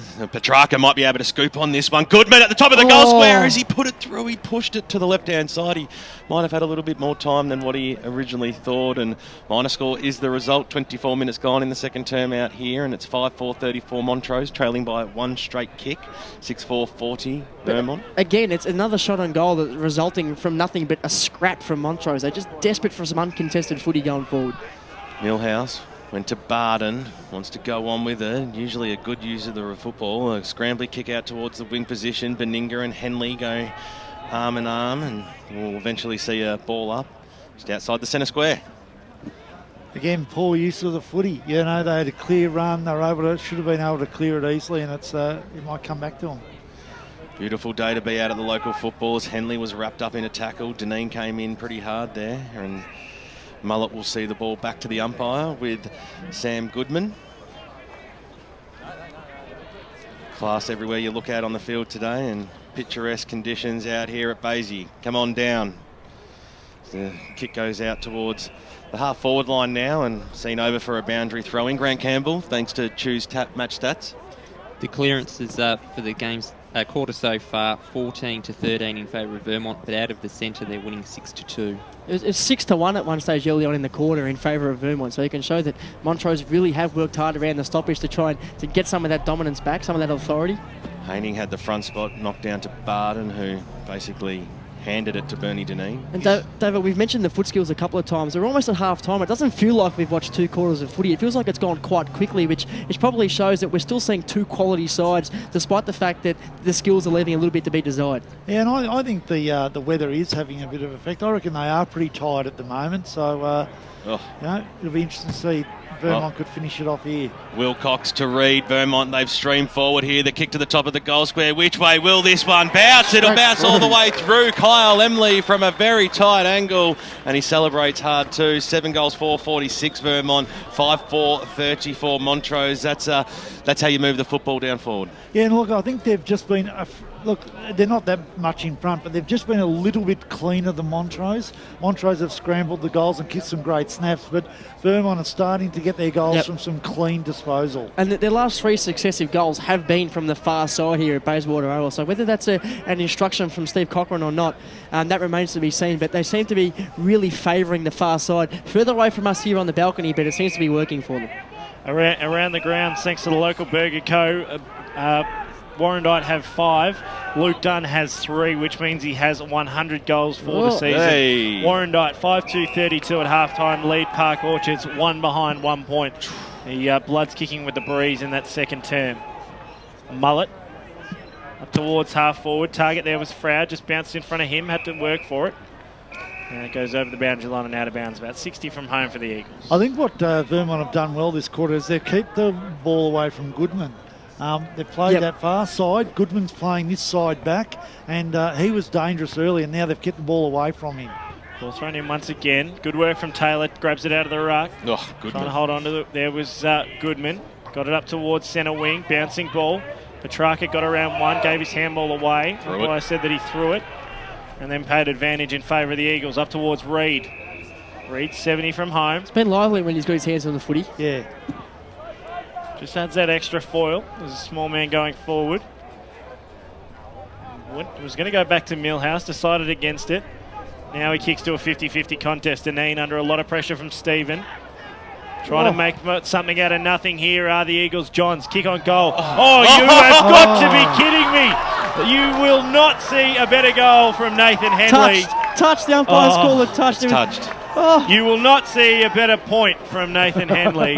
just to describe it, because I kind of got caught up in the moment. The kick came from Johns to the top of the goal square. Henley was pulled down to the ground, just decided to stick out the boot, managed to get onto it, was and a ricochet. all of a sudden went straight through the goals. But Kung Fu sort of business. Ruined the highlight reel, that's for sure, as Lindgren brings the ball back in. Taylor was the only man that wanted the football, so the big man goes up unattended. That was the first call on the game day promo for next year.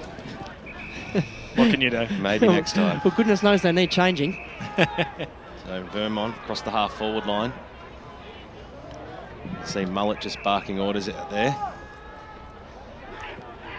Make their way to the 50. Short passes on. That was good. It just waited for Justin Van Nuenen to find that little bit of space inside the 50. So they didn't rush things, and JVU will have a shot on the siren to stretch the lead out here to a very, very handy 19 points. So Justin Van Nuenen kicking for his second goal here, Seymour. Goal number 69 for the season. That far side again, and for some reason, Montrose just can't seem to plug the gaps on the far side. They're having no problems when it's coming in straight on the broadcast side, but for whatever reason, their structures in their game plan just falling down on the far side. I think they're playing a few quicker boys out that far side, leading the ball across, so might be one of the reasons. He'll dob this.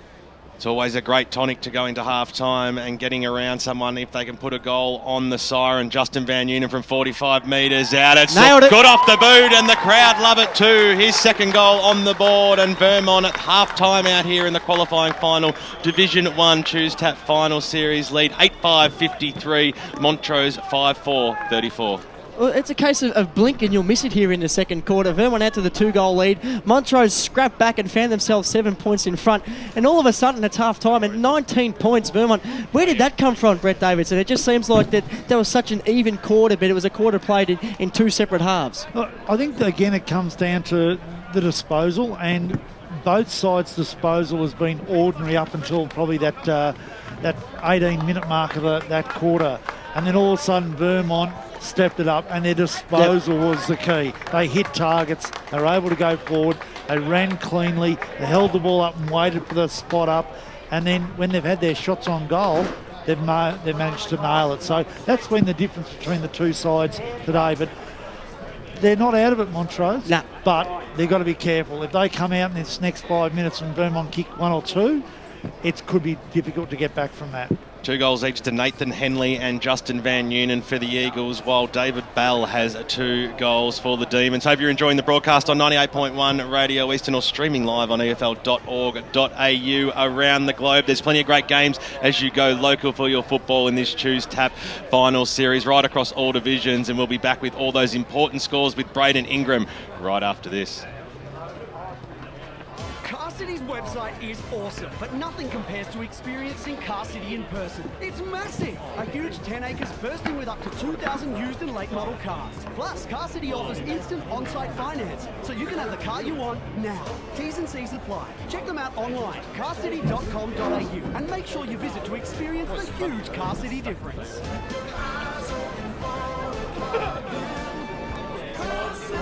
15 Maroondah Highway, Ringwood.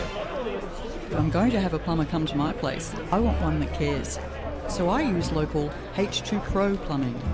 They communicate, arrive on time, inspect me in my home, and execute with excellence. And they support Who Gives a Crap, toilet paper that builds toilets and saves lives. Sign up at h2pro.com.au for 10% off every plumbing job for life. H2 Pro Plumbing, my local plumber who really cares. 9844 1444. Radio Eastern 98.1. It's 17 after 3. Barry Cott's back here in the studio. It's half-time in our game. Vermont and Montrose, the qualifying final Division 1, out there at Bayswater Oval this afternoon. And at half-time, it's Vermont 8-5-53, leading Montrose 5-4-34. And what a glorious day to be watching EFL finals action this afternoon. Currently, it's 20 degrees in Melbourne. It's 20 degrees in Melbourne's outer east. And the Bureau forecast for tomorrow, it will be continuing, mostly sunny and 21. For Monday, showers 17. Tuesday, showers and 12. And just a possible shower for Wednesday at 13. Let's check some AFL action this afternoon as we wrap up the home and away season in the AFL. And the big game on at the MCG between Carlton and Essendon. At half-time, it was Essendon 9-6-60 leading Carlton 7-4-46. It's currently at 3-minute mark of the third quarter, and it's Essendon 10-7-67 leading Carlton 7-4-46. Goal kickers for the Bombers. Dannon has 2, as well as Ryder and Watson. Their major possession getters, Joe Watson 15, Heppel 14, and Stanton also 14. For Carlton, their major goal scorer is Watson with 3, 1 each to Armfield and Bell. Judd 18, McLean 16, and Doherty 13 in their major possession getters in that game. So Essendon having a significant lead to the tune of 21 points going into the third quarter. The other game this afternoon is over here in Perth, Patterson Stadium, between Fremantle and Port Adelaide. It's the 8-minute mark of the first quarter, and it's Port Adelaide 3 behind 3 points, leading Fremantle 1 behind 1 point. So Port Adelaide 3 behind 3 points. Fremantle just get cold, so now it's Fremantle 1-1-7 leading Port Adelaide 3 behind 3 points, and Tabernet kicked their goal. Now the big game this afternoon we'll be watching with interest, and it's a must-win for Richmond. If they win today, they're in the 8 and they'll be playing finals. If not, they will drop out, and that game will be getting underway at 20:05 this afternoon. It's up there in Sydney at ANZ Stadium. Stick around, because coming up after the next break, it's time for the Pie Shed halftime show. This is EFL Game Day. What song would you like played at your funeral? Oh, it's got to be A Long Way to the Top. Akadaka, yeah. Just the Way You Are, Billy Joel. Love that song. Oh, the Collingwood song. Good old Collingwood forever. How about Return to Sender? Music is a must at funeral services. Certain songs say so much about a loved one's personality and the defining moments of their life. The best way to ensure they play the right song at your funeral is to have a fixed price funeral plan. Find out more at tobinbrothers.com.au. Tobin Brothers Funerals, celebrating lives. Program sponsor. What was wrong with you blokes yesterday? You were playing like you'd been stuck in traffic for an hour before getting to the game. Coach, there was a railway crossing gate down for ages. The other mob thrashed us. You ran out of legs. They all have breeze tags, Coach. They use EastLink. They get to focus on the match rather than focus on inching forward in the traffic. Get a breeze tag and use EastLink, the quickest way to get around Melbourne's east. Arrive fresher, play better. EastLink, it's time better spent. Program sponsor. Authentic Autographs is Australia's largest licensed and authentic memorabilia dealer across all sports. They not only consistently have the best retail prices and customer service in the business, but are the ideal partner for your next club or community function. Their range is the most extensive in the industry, and with prime access to all the newest ranges through to one-off items, they have a proven track record in delivering vital funds to your club. Authentic Autographs is also #1 in creating the player experience for your club. Training nights, golf days, guest speakers, you name it, they can deliver. Contact David on 0439 743 710 today to discuss how you can give your club the best off-field performance for 2014 and beyond. Go live and local every Saturday afternoon for EFL Game Day. He might pull this one down, the big man. What a mark that is. Bouncing ball. Empty goal, square goal. Has he snuck it home? Yes, he has. Wonderful goal. Stand up. From 50 metres out, he might put the first one on the board for the defense. Ross, are we... The goal umpire's head. He unloads from 55. It's a shank off the boot, but it's straight and it's a goal. EFL Game Day, 1 through to 6 every Saturday on 98.1 Radio Eastern. EFL TV is back and better than ever. Head to efl.org.au every Thursday morning to check out the new episode of EFL TV. EFL TV features weekly interviews with players and special guests, and the EFL media team always discuss all the big issues in the Eastern Football League. And you can get involved by voting for your favourite EFL Player of the Week. EFL TV, live and local for your footy every Thursday morning at efl.org.au. For all the latest news and information on the Eastern Football League, make sure you check out our website, www.efl.org.au. EFL Saturday Game Day continues. Let's head back and go local for your footy. Welcome back to Bayswater Oval, half-time here in the Division 1 Choose Tap qualifying final. And after that goal right on the siren, it's Vermont 8-5-53 leading Montrose 5-4-34. Grant Campbell with the Choose Tap match stats from that first half. In that second quarter, it was virtually a reversal in the kick counter. First quarter, it was 59-41 in Montrose's favour. Second quarter, 59-40 in Vermont's favour. Vermont winning the contested possessions 41-33, uncontested possessions 39-31.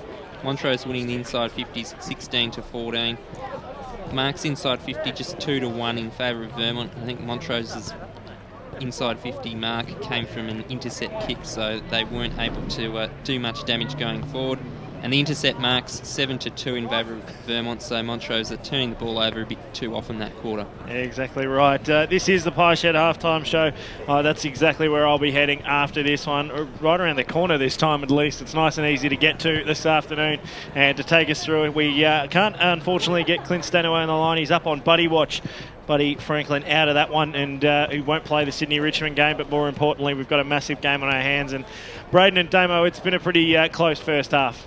Yeah, it certainly has, Dyson. It's been really interesting. It's certainly been a battle of momentum, hasn't it, so far, hasn't it, Damo? I mean, both sides have had the momentum, and then probably in that last 10 minutes, Vermont got on top, didn't they? Well, that's right. It certainly bridges on the physicality of both sides. Montrose were very physical, particularly early on in the game. They lifted their intensity. They had an immense amount of body work around the stoppages, but you got the sense, as you mentioned, that last 10 minutes, Vermont started to get on top, and their disposal efficiency improved. That was the key.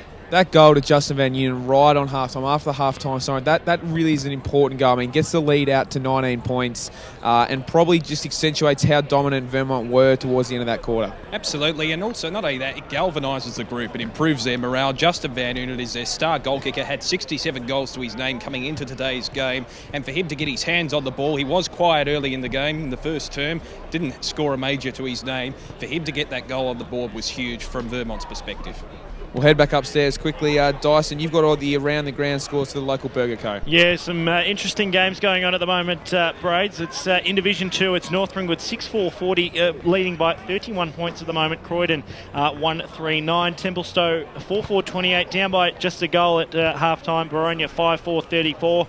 And we just heard before, Warrandyte have kicked 5-2-32. They lead by 31 points. Park Orchard's just the one behind for the first half. So Luke Dunn has 3 goals this afternoon, which takes him to 100 for the year. But plenty of great games as you go local for your footy, Brad. Yeah, what a sensational game for Dunny, year for Dunny. He played a great game last week, couldn't get his side over the line. But Damo, I want to ask you, Division 3, Boronia are up over Templestowe. Geez, that's an interesting result. Imagine if Templestowe out in straight sets. Absolutely, considering the season Templestowe have had, particularly in the first half, they were up there with Mitcham as being the premiership favourites. For them to bomb out so soon in the finals campaign would be huge. Back looking at this game, mate, look, the disposal efficiency was probably a little bit poor in the first half, but going in that second quarter was a lot better there, and Vermont started to get on top. Absolutely. You got the sense that the state of the game altered in that second term, particularly in the last 10 minutes of the second stanza when Vermont got their hands on the ball. They managed to keep an uncontested, I suppose, style towards their game. Montrose were very, even though they were dominant in the first term, they were very sluggish in their delivery going forward. You mentioned during the call that perhaps that their ball use and delivery to their forwards could have been a lot better. I think the state of the game changed. There's been a lot more free-flowing play towards it, and I think that will play into Vermont's hands. For me, probably the best Montrose player so far, Mark Watson, number 12. He had a lot of the ball, especially in the first quarter. Probably faded out of it a little bit, much like a lot of the Montrose players. They found it tough in that second quarter. How do they find their way back? I mean, the thing for me is it's a warm day. I know it may not sound like a big thing, but it's a hot day. We're almost in spring now. It makes things quite difficult, doesn't it? Exactly, particularly when you can drop marks like that, as you just saw on camera. Montrose need to improve their disposal, there's no doubt about that. For them to get back into this game, they need to reinvigorate themselves in terms of their tackling ferocity and their intensity around the ball. They're not the most free-flowing type of team, I suppose, with their disposal, but if they can continue to insert their physical dominance, then they can get back in the game. Well, mate, the umpires are back on the ground. We're getting little kids kicking footies at us, so we definitely need to get out of here. It's a 19-point lead to Vermont at half-time. Dyson, upstairs to you, mate. Thanks very much, Braden Ingram. I just realised that apparently we'd gone to a break while you were talking, so we'll have to we'll work on that one as we go forward. I'm not sure what happened there, but great analysis from both Braden and Damo on the first half. Just repeating those halftime scores for the local Burger Co. It's Vermont 8-5-53, Montrose 5-4-34, obviously in our radio game, a 19-point lead to the Eagles. North Ringwood 6-4-40, leading Croydon 139 in the second semi-final final at Boronia. Out at Ringwood, it is 5-4-34, Boronia leading Templestowe 4-4-28 by just the one straight goal. Warrandyte 5-2-32, lead by 31 points over Park Orchards. That game a chance to play Sylvan in the grand final and also manage to head into Division 3 for season 2015. Well, we've pretty much kept you abreast of everything that's going on at the moment. Davo, how have you found the first half? Obviously, a bit of a shaky start for both sides, but slowly starting to find their feet. It's only taken an hour of football. Yeah, exactly. But again, look, there was intense pressure early. I mean, you have a look at the one-on-one contests all over the ground. The fact that around every static ball up, there was probably 16 to 18 players, so it was really intense, a lot of physical work, but it came down to, as I think Braden said, it was disposal efficiency which was the key, and Vermont started to get their game going where they started to hit the targets, got a little bit of free ball, and then made them hurt on the scoreboard. It's Montrose now got to come out. They've got to find another avenue to goal. They've got to find some way to either get Schilling one out in the forward 50, or they've got to change it up and get someone in there to be able to hit that target too. They can't consistently get it in there to get it rebounded out and hope that they can kick snap goals all the time. Is it worth throwing someone like a Haining or a Jai Goodman, just to, not even just as a marking option, but even as a foil, maybe just to even create a contest? I think Goodman's not a bad idea, because while he's busy in the back half, what's happening is that Vermont have worked out that if you put the ball anywhere near him, he'll play off his man, he gets it and he uses it well. Yeah. Push out wide, he doesn't go out wide, he plays that central corridor extremely well. Maybe push him down forward, create something a little bit different, because every time they went forward... I suppose then you're kind of robbing Peter to pay Paul a little bit, but... You are, but you've got to kick goals. Yeah, you're now in a situation where you're not trying to defend the game, you're 19 points down. Obviously don't come out and just throw it all out the window at the moment, their game plan, because you found that in that first quarter and the second quarter, Vermont got on top. Montrose came back, got on top themselves a little bit, just that Vermont finished the quarter off. It'll be the first 5 minutes is a key. Let's see how Montrose come out, what their mental state's like after having that goal kicked, and whether Vermont come out like they did after the bake that they were given and came out and went just bang bang. Kick a couple early, it could be all over. Montrose kick a couple and they're back in it again. Just hearing Banners did give, Brett Johnson did, I don't know where I was going with Blackburn, but Brett Johnson did give a little bit of a bake, so we'll just see if it works the same way it did for Nathan Henley at the start of that second term. It's Vermont 8-5-53, they're out on the ground. Montrose 5-4-34, they're out on the ground. We're slowly creeping up towards this second half, and it's just... There's a little bit of an air of uncertainty towards which way this game's going to go. Obviously, we've talked about the moves that need to be made and what opportunities need to be created. But at the moment, it seems like those innocuous goals, I mean, obviously that one that JVU almost put through from a kick, the ninja-style kick, but it seems that those goals are the ones that are going to win the game, the ones that, yeah, you work hard to get it into that contest, but all of a sudden it's just that one kick that breaks free of the pack. Yeah, and look, at this stage, you found that Bell's kicked 2 goals from snaps. Johnson's kicked 1. You're getting those snap goals from Montrose. If they can just get a free shot at goal where they don't have to create that contest, then I reckon that they might be able to get back into it. But if you allow Vermont to continually run the football and get those free leads, especially they don't mind pushing out into pockets, Vermont. It's really interesting to see the way they go forward. They rarely go into the corridor. They like pushing into pockets. That's because they're comfortable with their goal kickers out there. If Montrose can get their hands on the football and just get that key contest, that key mark inside their forward 50, they can get back into this. We might get an update from our Lifecare boundary riders once they're ready and raring to go, where Montrose is Vermont are slowly moving into position. Montrose not far behind them as the ground starts to clear for the start of the second half. And it's going to be an interesting one. Obviously, the loser of this game will play the winner of Baldwin and Blackburn. The winner will play Norwood. And either way this game goes, that second semi-final next week is going to be massive. Oh, it's going to be a cracker. Yeah, I'm really looking forward. Oh, look, I just want to see this first 10 minutes. This will just about judge the game because they're both probably a little bit tired, but have had now a bit of a break at half-time. Let's see how they come out. Let's see the intensity of these first 10 minutes. You'd want Montrose to come out and really give it a crack. Set for a start in this second half. We've got half a commentary team assembled. They're slowly making their way back after the half-time break. As Paul Semertzidis just downs his 4th hot dog of the afternoon. $4 hot dog with cheese, mate. You can't go wrong. Lovely people at Bayswater here have looked after us a treat this afternoon. Obviously supporting them this afternoon, doing a fantastic job hosting finals once again in Division 1. Just watching BWS just below us at the balcony. The game's probably about 30 seconds from getting underway. He knows full well what's going on, not having a bar of it. All right, I'll take the first 10 minutes. The broadcast manager of the Essendon Football League, not interested. All set for a start. Second half action here. Choose tap qualifying final in Division 1. Nice tap there from Taylor for Vermont. Gets it away, although Stephen cuts it off and gets the kick outside the centre square. Up towards half forward, nothing really presenting. Good work from McCarthy, just takes the contact and leaves it there. Nice tackle there from Sam Goodman. Another good edition of the Pie Shed halftime show, Dyson. It was perfect, the Pie Shed halftime shot. We did go to a break at some stage during it, but we'll work out the kinks as we go forward towards the grand final. As Haining goes forward, looking in the Schilling direction, can't find him. John's been good off half-back so far. Nice kick there from Garthwaite, didn't mean it, but he gained about 20 metres. Sam Goodman, inside forward 50 for Montrose. Looks like Hoare will be the first one to meet it, can't quite take the mark. Taking the contact there was Beninga, and he's held up 45 out from his own goal. Seems to be the scoring end, this one, the left of screen, the Canterbury Road end. Obviously only a couple of quarters into it. Not a breath of wind, but it just seems like sides are finding their way forward a little bit easier down there. There's about a minute gone, although the clock says 30 minutes gone. It hasn't been reset since the start of the end of the last term. It started at 29:09, just so everyone knows we're on the same page.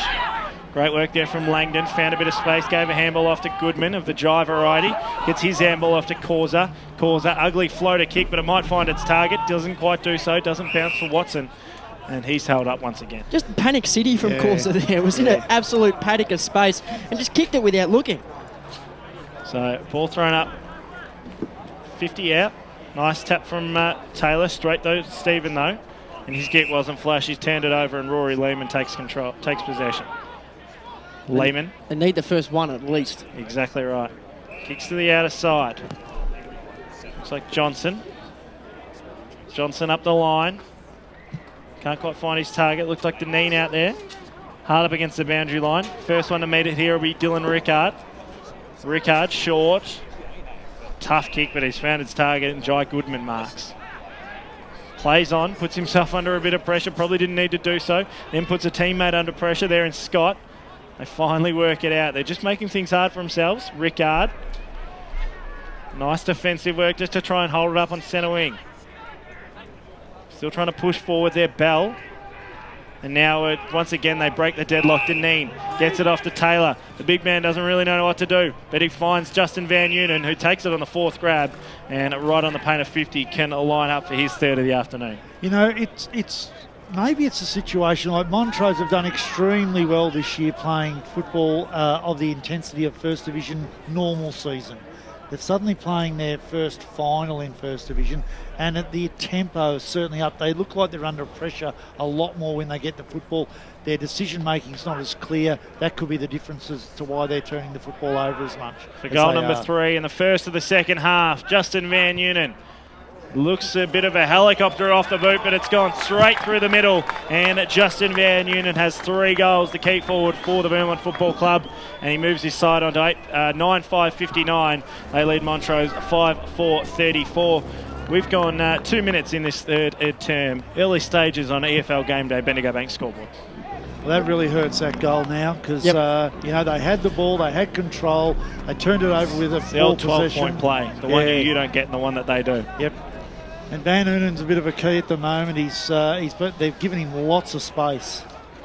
Maybe early, but 25 points is a few danger signs there as Stevens up and under kick. Haining was the big man that went after it. Johnson came in, but Vermont have the spoils. The kick goes out towards the Emily direction, had to trap it on the half volley, did so.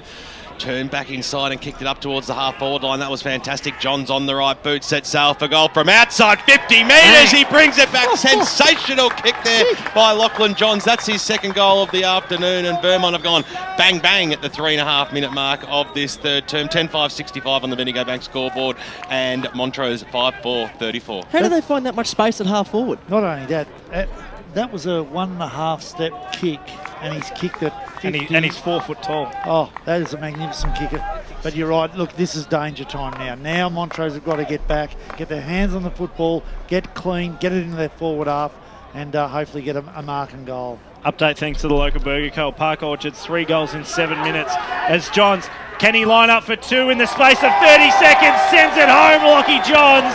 You're a superstar, the third on the board for him. And Vermont just starting to open this game up. We knew it would break open at some point. And Vermont 11-5-71 lead Montrose 5-4-34.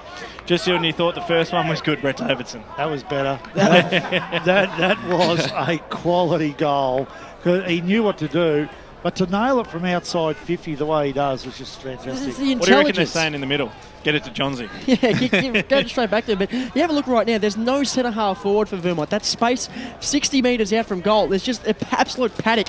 And Chris Barton's smart enough to stay left, and the half forward flankers are staying out in the middle, and they're just making for some easy shots on goal going forward for Vermont.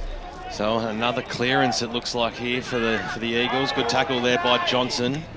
Johns goes in, little throw. Johnson handball was okay. Across the half forward line, Causa went in hard, got wrapped up in a tackle though, and will have a bounce. 55 metres out from Montrose goals. As I was saying before, in Division 4, thanks to the local Burger Co. Park Orchards, kicked the first 3 goals in the first 7 minutes. Warrandyte lead cut to 13 points. Game on out at Walker Park, that's for sure. Kick up towards the wing position. Johnson came in, little handball. Eventually ends up with Garthwaite. Handball over to Causa, who knocked it on towards the Goodman direction. Went in pretty hard, but didn't win the contest, though. They've got the answers, don't they, the Vermont Football Club? John's the man at the moment, gets it up to Wilcox. Across the half-forward line now, the Eagles. It's again peppering. The kick was a little bit skewy. Van Noonan worked his way to the front fantastically and then wanted to give the don't argue. Got the little kick away, a little bit too much purchase on it. And Rickard was there to mop up the scrums. The crumbs, I should say. The scrums. He kicks it out towards Causa. Bounces favourably for him. Might go backwards here just for the safety of it. Does so. Garthwaite takes the mark. So Andy Langton puts on a lead on the near side, but his eyes are fixated on the far side. So Jack Garthwaite, 1 bounce, make that 2. Switches the play out towards the half-back line on the far side of the ground. The kick wasn't too crash off, but Lindgren was there. Emily would like to see him over the boundary line and gives him just a nice little nudge to do just that, and we'll have a boundary throw in 50 metres out from goal. They've lost all their confidence with their disposal at the moment, Montrose, because their last 3 kicks have all missed their target. They haven't been great options either. Their decision-making seems to be poor as well. Deneen, handball, got chopped off there by Johnson, away to Causa, snaps it out of that danger zone. He was looking for Petrarca. Nicely done there by Lehman just to force the stoppage, and over she goes. 71 plays 34 out here in the qualifying final at Bayswater Oval. If you're enjoying the Choose Tap final series so far on 98.1 Radio Eastern and streaming live on efl.org.au. Ripper day for football. Beninga, bit of a hospital handball. Barry Murphy's in there, so too is Rickard. Stacks on the mill and expect the umpire to come in and bounce it. Bit of a lull now that Vermont have kind of kicked away early. Yeah, it's, you know, you're just not seeing what Montrose can do to get out of this. Taylor, a handy knockout. Pardon me, he'll get the 1-2 here. The big man doing the roving work as well. The kick goes inside forward 50. Van Eunen was in the front spot. Bird was there as well. Nicely picked up by Henley. He's just all class. Nathan Henley over the top of the goal umpire's head it goes, and that's his third. They're sharing it around. Johns Van Eunen and Nathan Henley all with 3 apiece. Bendigo Bank scoreboard at the 9-minute mark of this third term. 12-5, 77 plays 5-4, 34. That's what you do in when you're coaching drill, that one there. Yep. Front man down. Punch comes down, turns around, kicks a goal. It's not rocket science, just played it very, very well. Just around the ground, thanks to the local Burger Co. at Jubilee Park. Templestowe kicked the last 2 of the quarter to be 6 points down at half-time against Baronia, 4-4-28 to 5-4-34. Haining grabbed it out of the ruck, gave it away to Stephen, who gave it away to Johnson. Inside forward 50, and nice from back position. Looked like Castrian gets it away. Oh, yeah. Says bring it back. It's going to be a Vermont free kick. They're not just they're not changing anything up, Montrose. They're not trying anything. They've gone with the same setup in the forward half. They're not playing out of space. They're not giving space. They're just hoping that things will turn around. So it'll be McCarthy who kicks out wide. Just assessing his options there is Froud on the outer side. That's not Froud. Just trying to work forward Vermont at the moment. Nice work to try and find Chadwick. Although it's cut off. Stephen, can he swoop on this one? Gave a handball to Johnson. Put him under a fair bit of pressure. The coach gets around it. Swings on the right, on the left boot and sends that one home. Exactly what the Montrose Football Club needed. Just one to get that margin back ever so slightly. And they move on to 6-4-40. Still a considerable lead of 37 points. Vermont 12-5-75 on the Bendigo Bank scoreboard. They still seem to be a little bit rattled. Dean Stephen didn't need to give that ball to Brett Johnson. He had an open goal square anyway. He was on the right boot. Could have just had a shot at goal. Put Brett Johnson under a little bit of pressure. Lucky he handballed to his coach, a former VFL superstar who was good enough to swing around on the boot and finish that one off. But anyone else, it might have been a different result, and they sold themselves into too much trouble. They've got to get back to basics. 37 points is the margin. Bird goes up. Goodman came in. Handball out towards the Stevens direction. Handball back to Goodman. Bangs it on his boot up towards the half-forward line, or hung up a fair bit in the end, so we're still inside the centre square. Good tackle there by Causa. And Mullet at the bottom of the pack, as we've seen so often over a long time in Division 1 football. Hands it back to the umpire. So Haining, Bird go up in the ruck. Barden, the fall of the ball. Dropped it. Mullet, good tackle there, and we'll have a bounce. Been impressed with Causa's game today. Certainly goes in hard. Around the ground, thanks to the local Burger Co. North Ringwood. 8-6-54 lead Croydon. 2-5-17, 30 minutes gone, third term. So the top of the table, North Ringwood, stamping a bit of authority out there at Tormore Reserve today. As are the Vermont Football Club out here at Bayswater Oval. 37-point lead. Haining trying to get his side back into the match. Tim Johnson on the left boot, swings it out towards the Paul Chadwick direction. Bouncing football, just needs to sit up for him. Eventually he's able to trap it. Gets around Scott on the right boot up towards the half-forward line. Goodman will come in to chop things off. That's Jai on the right boot, slams it up towards the Garthwaite direction. Standing in front spot though was Hall. It was a good mark, that one. They're just looking for options in the forward line and waiting for players to get back. So he kicks it towards the Schilling direction. The big man will have to fly. Nice knock on over the back there by Castricum. It was as good as a kick in the end. Bouncing football over the boundary line. She goes right near that Bendigo Bank scoreboard at the 13-minute mark. 77 plays 40. Grant Campbell, thanks to Choose Tap match stats. Inside 50s this quarter, 7-6 in favour of Vermont. Surprisingly, Montrose leading the clearances 8-6. So Hoare and Bird over the back there. Haining got the knockdown. Goodman. This is Sam on the left boot. Just trying to create a little bit of space here, and he just did just that. Good mark taken by Causa, who just mentioned a few moments ago, really putting his hand up for his side today. Ricky Causa yet to kick a goal. Brad Henderson loves Ricky Causa. He just thinks his work rate just in and around the ground is fantastic, and he's the sort of player who will bob up for 20, 25 touches, and you would have barely have noticed him, but he just does the little things. Well, to make it 2 in a row for Montrose and get themselves back in this game inch by inch, but you've got to kick these ones. They're important. He's not going to make the distance, pushes it to the right-hand side and eventually rush through for one behind. Bendigo Bank scoreboard, 14 minutes gone, third quarter. They call it the premiership quarter, and it is Vermont by 6 goals, 12-5-77 to 6-5-41. Nice kick out there from Millhouse, goes wide. Couldn't quite find his target, but they'll get out of jail here. Mullet just puts it on the afterburners, left the ball behind though. Haining swoops on it, gives away to Goodman. Goodman loads up from 50 metres out. It's going to sit right, and it's going to sit way right. And through for one behind. 6-6-42 Montrose, 12-5-77 Vermont. Bendigo Bank scoreboard. You're listening to EFL Game Day. It's the Eagles and the Demons. Short chip kick finds Johnson. Johnson, 25 out from his defensive goal, gives to his skipper and Ryan Mullet. We already ran with that news of Buddy Franklin out of the Sydney-Richmond game before. More importantly, Preto marks at half-back for Vermont. Kicks out wide to centre wing, Barry Murphy. I've done that a fair few times over the years. Barry Murphy up the line, tries to find Frouts, swooping on it now with half a chance to pick it up here again. Can't quite do so. Ball spills over the boundary line and out of bounds right on this pain of attacking 50. That was just clever the way he did that. Let his player under the football, let the ball go over the top, nearly ran onto it. It's just that's what class footballers are able to do. Might cross boundary side shortly. Haven't heard much out of our Lifecare boundary riders this afternoon. Hint, hint, nudge, nudge. Having a lovely conversation down there in the interchange steward's box. There's about 4 changes happening in front of them. We haven't heard anything all day. No injuries as yet, Dyson. That's what we like to hear. Ball inside forward 50. It's going to sit up nicely for Van Noonen. Got held. Now he's at half a chance to pick it up once again. A little bit of a frustrated push there as the ball goes over the boundary line. We played 14 minutes here in the 15 minutes here in the third term. It's Vermont 12-5-77, Montrose 6-6-42. We'll cross to our Choose Tap stats man just shortly, but we might go to our Lifecare boundary rider, Aaron Kirkby-Rodier.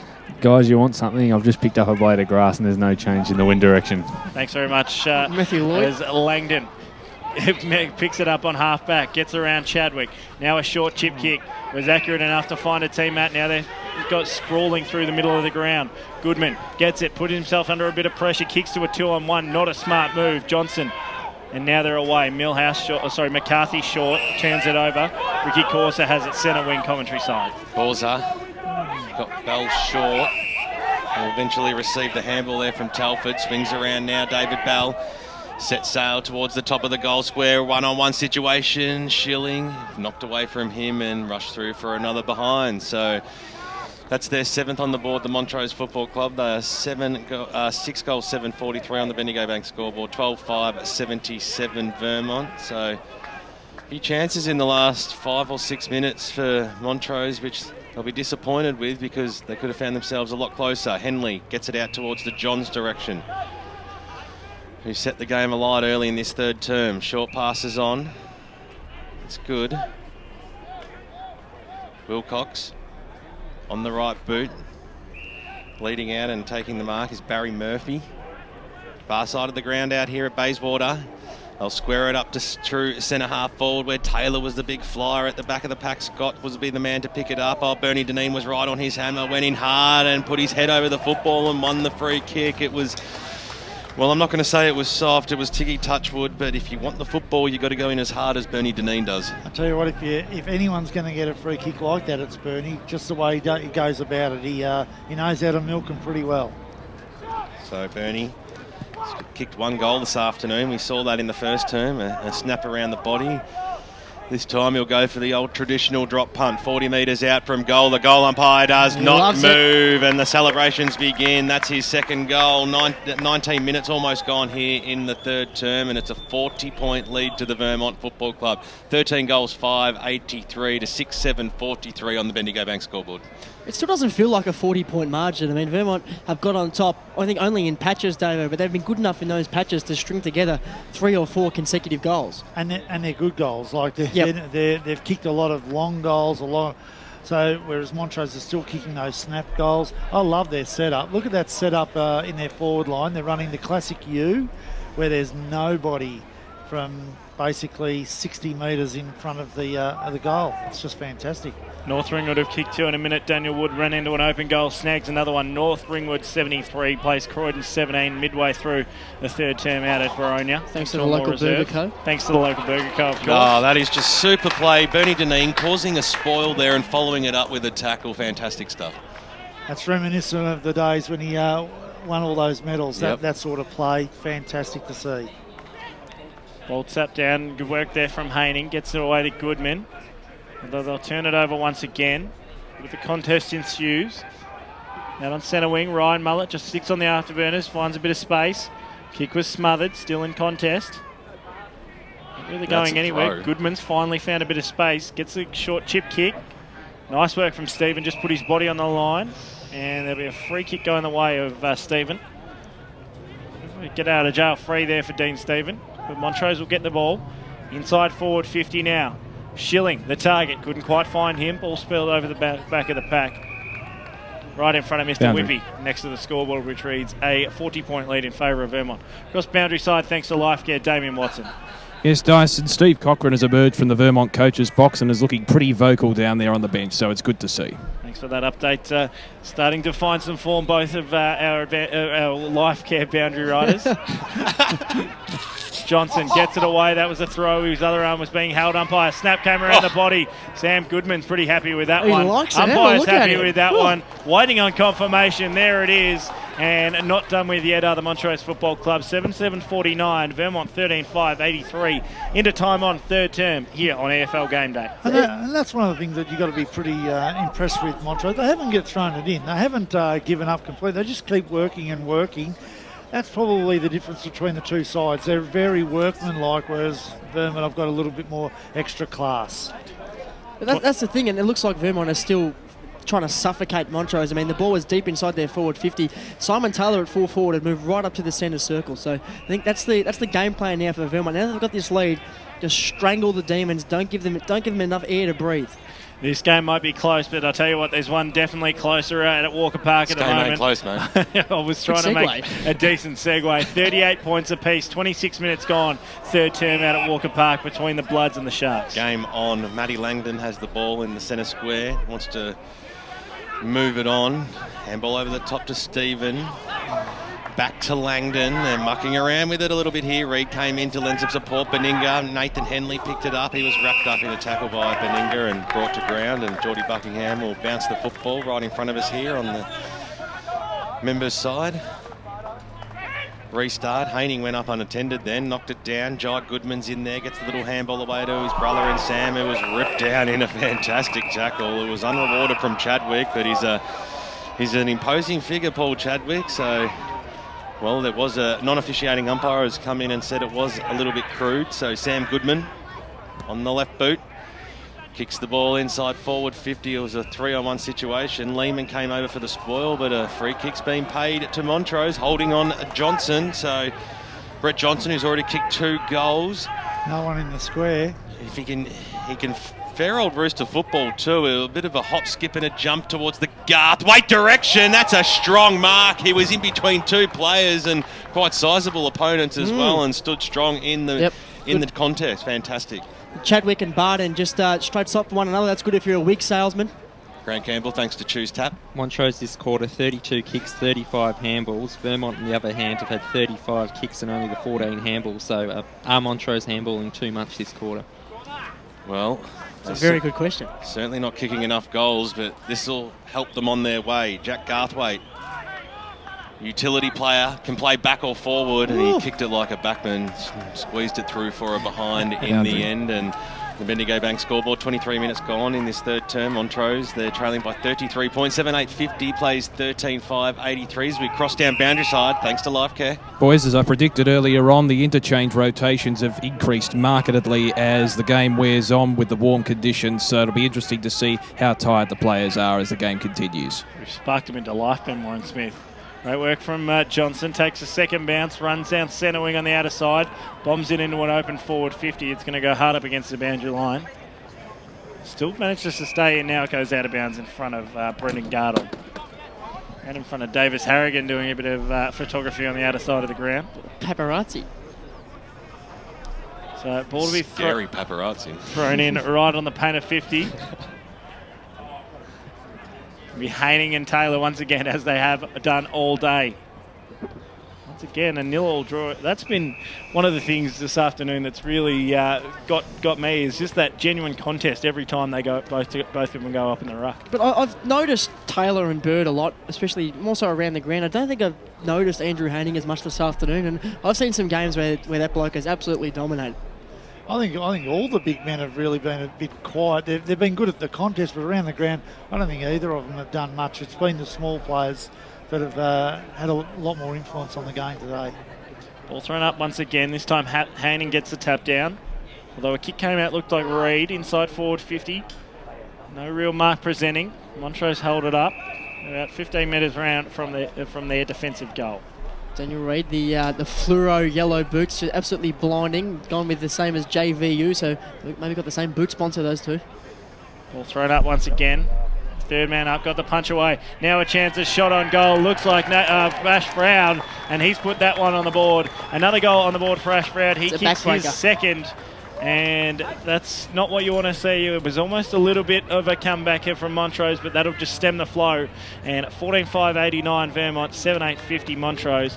It's a pretty comfortable lead still to the Eagles at the moment. It wasn't so much a comeback from Montrose that was happening there, but they were certainly pressing. They were starting to slowly turn things around and maybe get the game back on their terms. But as we've seen so often this afternoon, Vermont just go down inside 450 once and they make something out of nothing and they kick the goal, and that's a good old-fashioned backbreaker. I mean, that might just break the spirit, and this game now is in danger of going either one of two ways, and I wouldn't be surprised if it completely blew out. Well, Mullet took it from the centre clearance. Kicks up towards the Froud direction. Stretched, couldn't take the mark. Well done there by Linger and got the handball away to Johnson, and now they've linked up okay here on the far side. Garthwaite backtracks inside forward 50 or thereabouts. The kick goes. Taylor, the big man. Oh, he's versatile, isn't he? Gets down very low and takes a good mark. They'll be on for the switch here if they can spot it up. Millhouse, there was lacked a little bit of talk there from the fellow Vermont teammates as Rickard takes the mark. Sam asked to go back on his line. So Taylor just putting himself in the right spot about 20 metres out from goal. Short pass to Johnson was good. So he takes it on the 50, so he'll kick from just outside.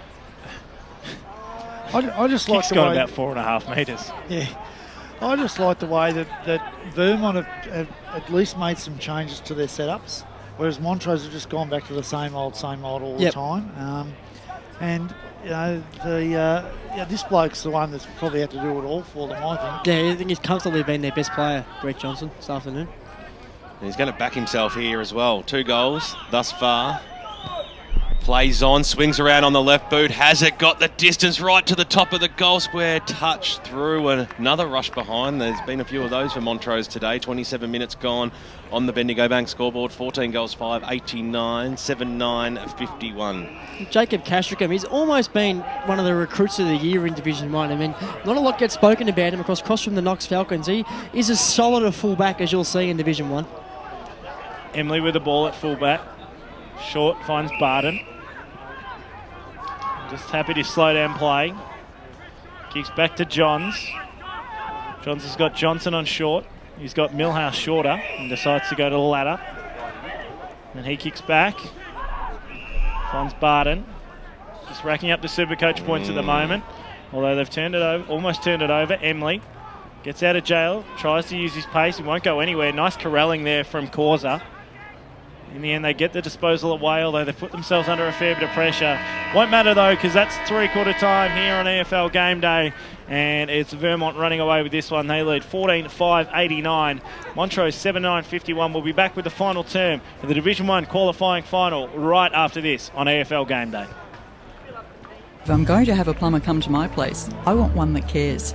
So I use local H2 Pro plumbing.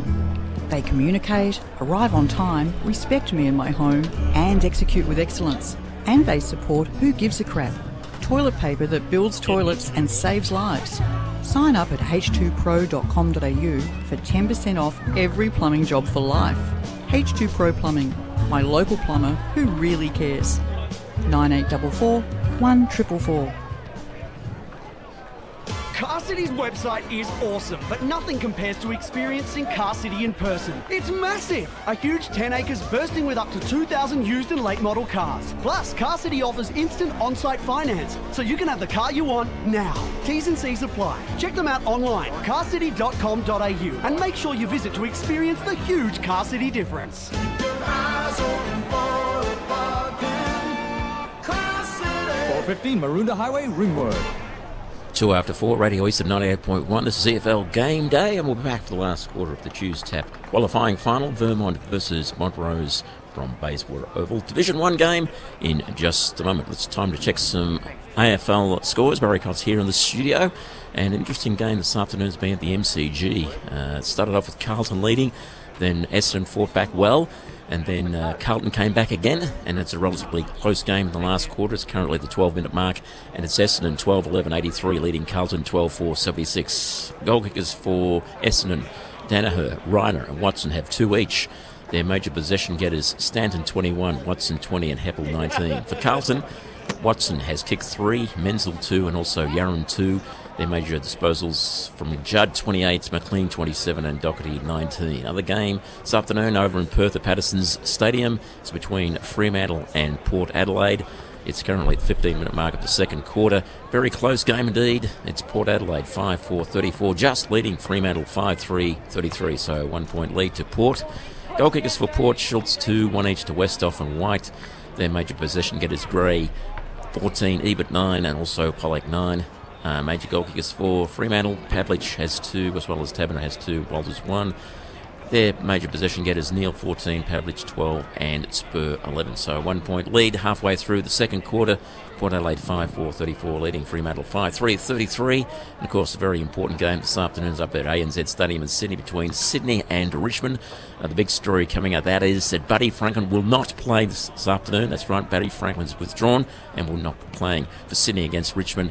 And of course Richmond has to win to make it to the 8s. Stick around, we're having another break, and right after this, back for the last quarter of our Division 1 quarter-5 final. Choose Tab final, Vermont and Montrose, right here on EFL Game Day.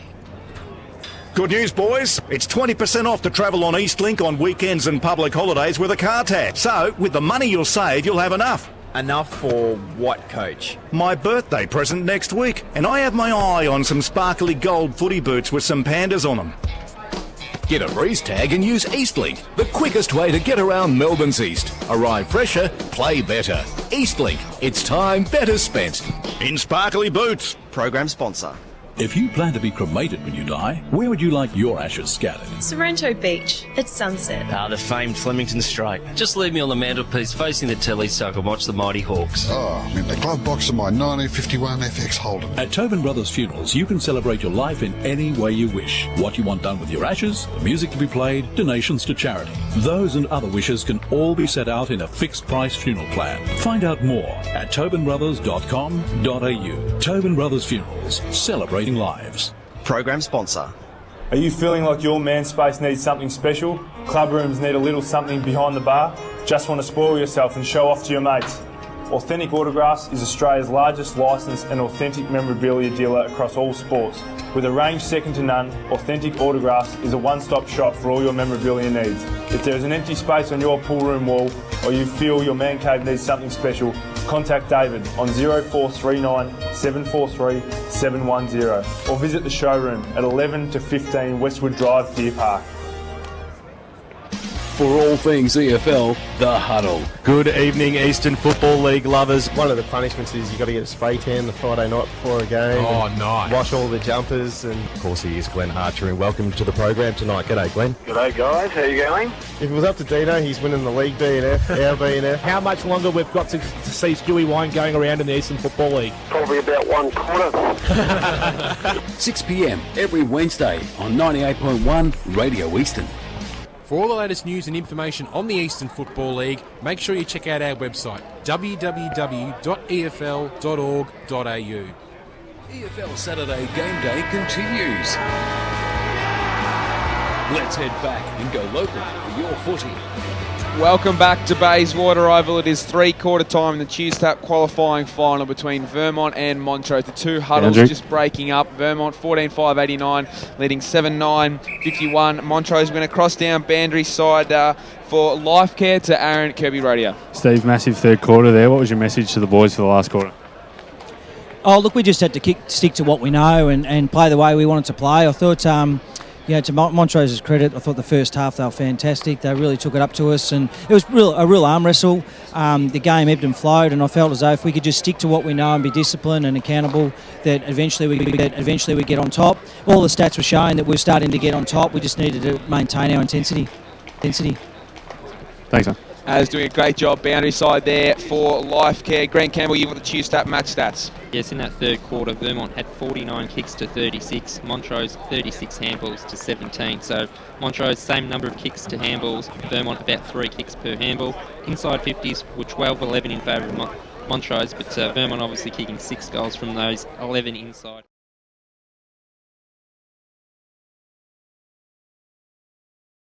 No one at centre half forward and a ton of space in their forward 50. Oh, you've basically got to go back to a 5.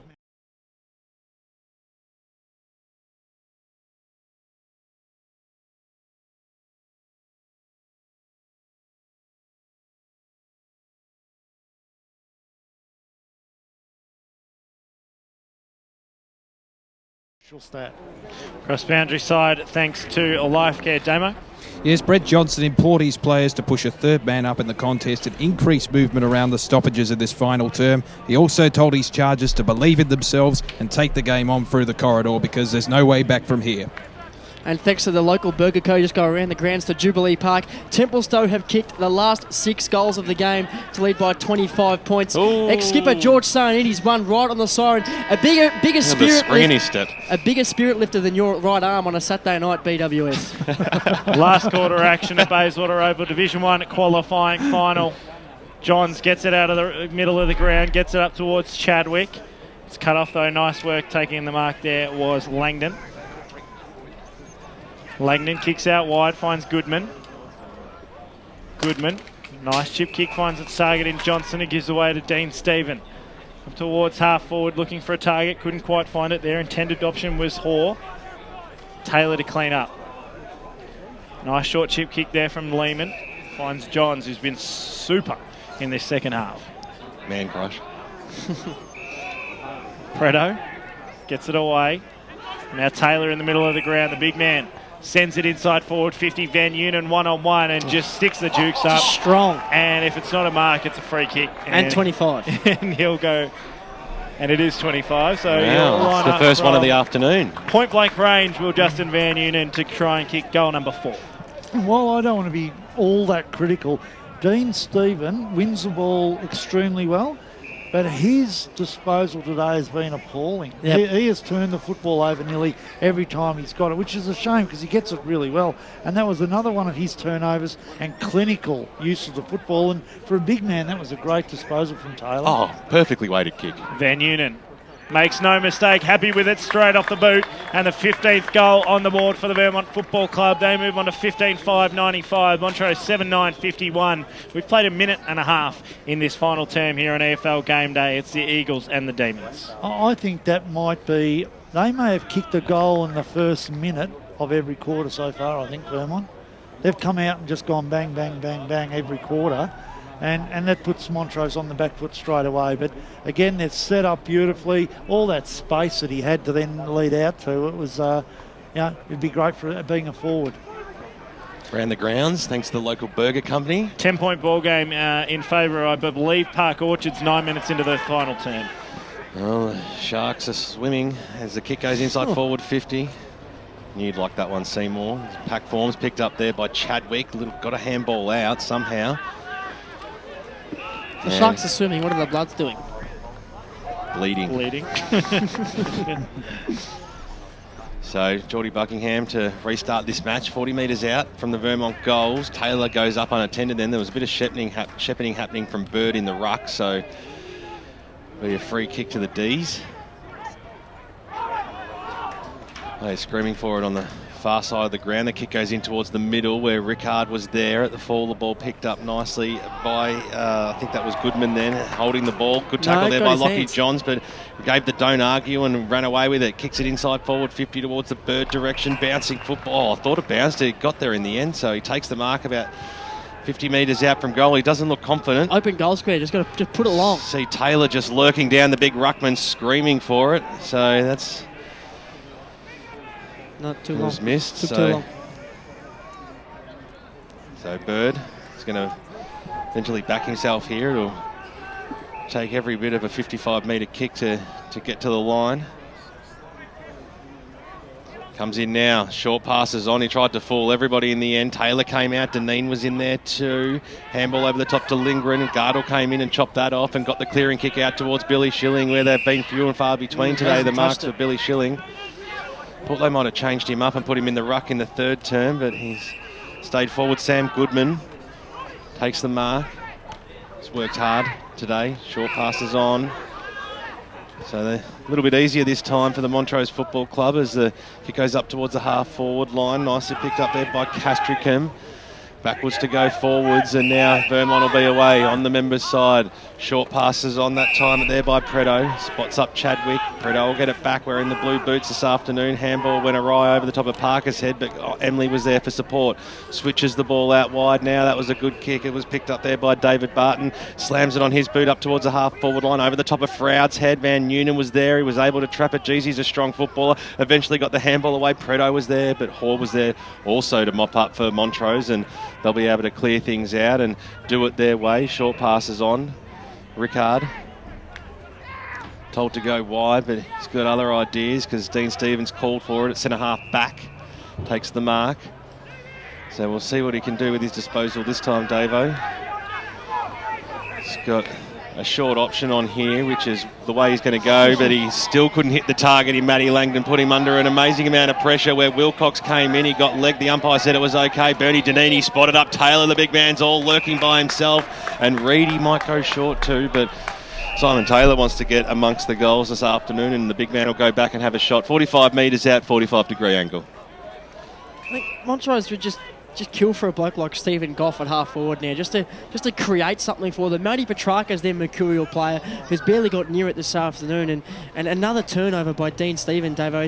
It just cost them all afternoon. You can't turn the footy over around your half back line. It's just going to give Vermont free shots at goal. Oh, and there was no pressure there. That was a 10-metre kick to a bloke standing by himself, and he missed him. Taylor is working it back, but not far enough. One behind is the result. That's number 6 for the Vermont Football Club. Bendigo Bank scoreboard, 6 minutes gone in this final term, and the Eagles are doing it comfortably. 15-6, 96, 35 points over Montrose, 7-9, 51 as the short pass is on. Stephen, handball over the top to Causa, across the half-back line, chips it up to Schilling. He had to hold strong, which he did. Had Lehman right on his hammer. Towards the middle of the ground now. Bell gets the nice link-up handball there and has a bounce across towards the Garthwaite direction or over the top of his head to Johnson, who was there to kick it to the top of the goal square. He probably had more time than what he realised in the end. Rickard came across late to give away a free kick, and umpire called the mark. Such is the game for Brett Johnson. He'd be pressing for votes, even though it's a 45-point margin in favour of Vermont. He's just been that far above every single one of his teammates this afternoon. It's probably why they're actually not winning the game of footy, Davo. It's just one man can't win a game. That's right, and look at it, he has been exceptional, but you've already named a couple of blokes. Matty Petrarca hasn't touched it. Hasn't touched it, and he's crucial for them. You know, he's an X factor for them. Kick came out, nice work from Froud, just finds a bit of space at centre wing. Kick short, finds his teammate in Wilcox. He's impressed me with his work rate today. Yep, big fiery redhead. He has it on centre wing, kick short to his skipper and Mullet. 12 minutes gone out at Orca Park, final term, 8-point lead in favour of Park Orchards. Cool. The good thing about Vermont today is that Mullet hasn't really dominated, and they've still been able to play the way they have. Kicks back to Preto. That's a good point, Davo. We haven't called his name too often this afternoon, and he's one that can get off the chain.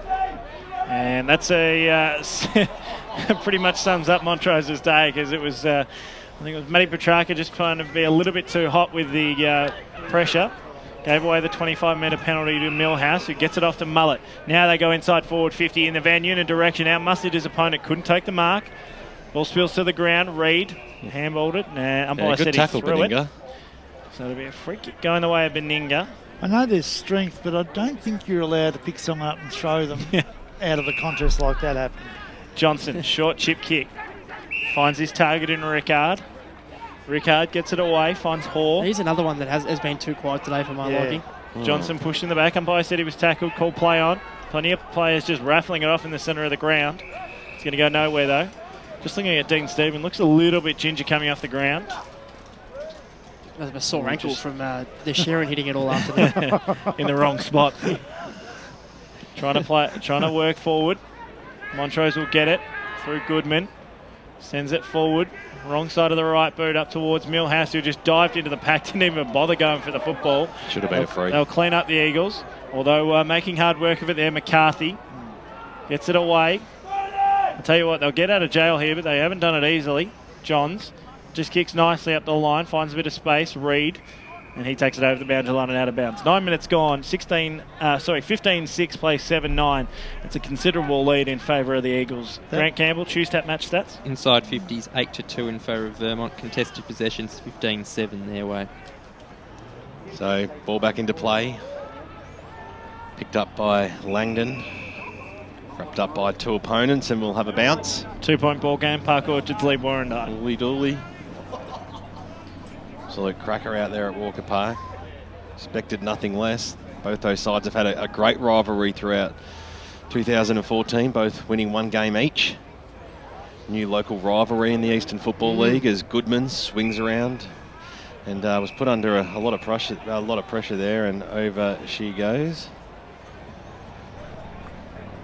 9.5 minutes gone here in the final term. It's a 45-point lead to the Vermont Football Club. Wayne Brasher, listening from hospital, will be absolutely wrapped with the performance of his boys this afternoon as Pyer throws it in.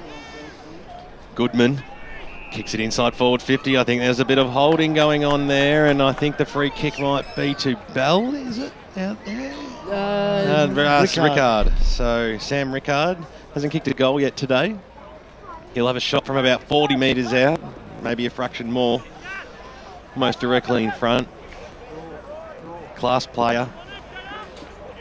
Certainly within his range, comes in now. It's a floating kick, but it's a straight kick. Great goal there to Sam Rickard, and Montrose Football Club have their 8th goal on the Bendigo Bank scoreboard. 10.5 minutes gone. But Vermont 15 goals, 6.96 to Montrose 8-9-57. For those of you looking for the score between Essendon and Carlton, it doesn't get any closer. It's a draw. Mark, I think it was Murphy who had a shot late, didn't make the distance, and couldn't rush it over for a point. So Murphy wasn't playing. Sorry, it was Gibbs. My apologies. I just get those two mixed up. It's downhill skiers all look the same to me. Taylor gets it away. Goodman overran the ball. Johns just tried to get through three. Couldn't quite take them all on, though. I'll tell you what, it's something I've not seen before. Bernie Janine, every time he comes off the ground, he has his own personal... his mum and dad. Mum and dad giving him his drinks. Fantastic. That's what I call service. I think his parents are, those parents that have been his mum, who's been there at every single Joan has been game. Around forever since supporting his birth. Bernie. So unbelievable. Great Campbell. Sharp from you, thanks to Cheers Tap. Was it a sponsored segment, is it? Yeah. Ball thrown in once again. Nice work from Langdon, tried to get it away, couldn't quite do so. Thumping it on the boot there was Bell, just trying to push it forward. Good work from Millhouse, he's been good this afternoon. He's shown everything. Trying to find a bit of space. Telford hasn't had much of it this afternoon. Gets it away to Schilling, who just sticks out the juke and plucks that out of nowhere. What a mark from Billy Schilling. Hasn't done anything all day and then pulls that one out at the 12-minute mark of the last quarter. It wasn't a great kick from Telford. I mean, he could have kicked it at bet anywhere he wanted inside the forward 50, and Billy Schilling would have run onto it. But he made it very, very difficult for the Montrose spearhead, who has had a dog of a day. But hopefully he can put this one through just for his own confidence. Billy Schilling from a tight angle. Sends it on its way. Beautiful. Looks very good off the boot, and that's exactly what they need. Bit of a confidence booster. His second for the afternoon.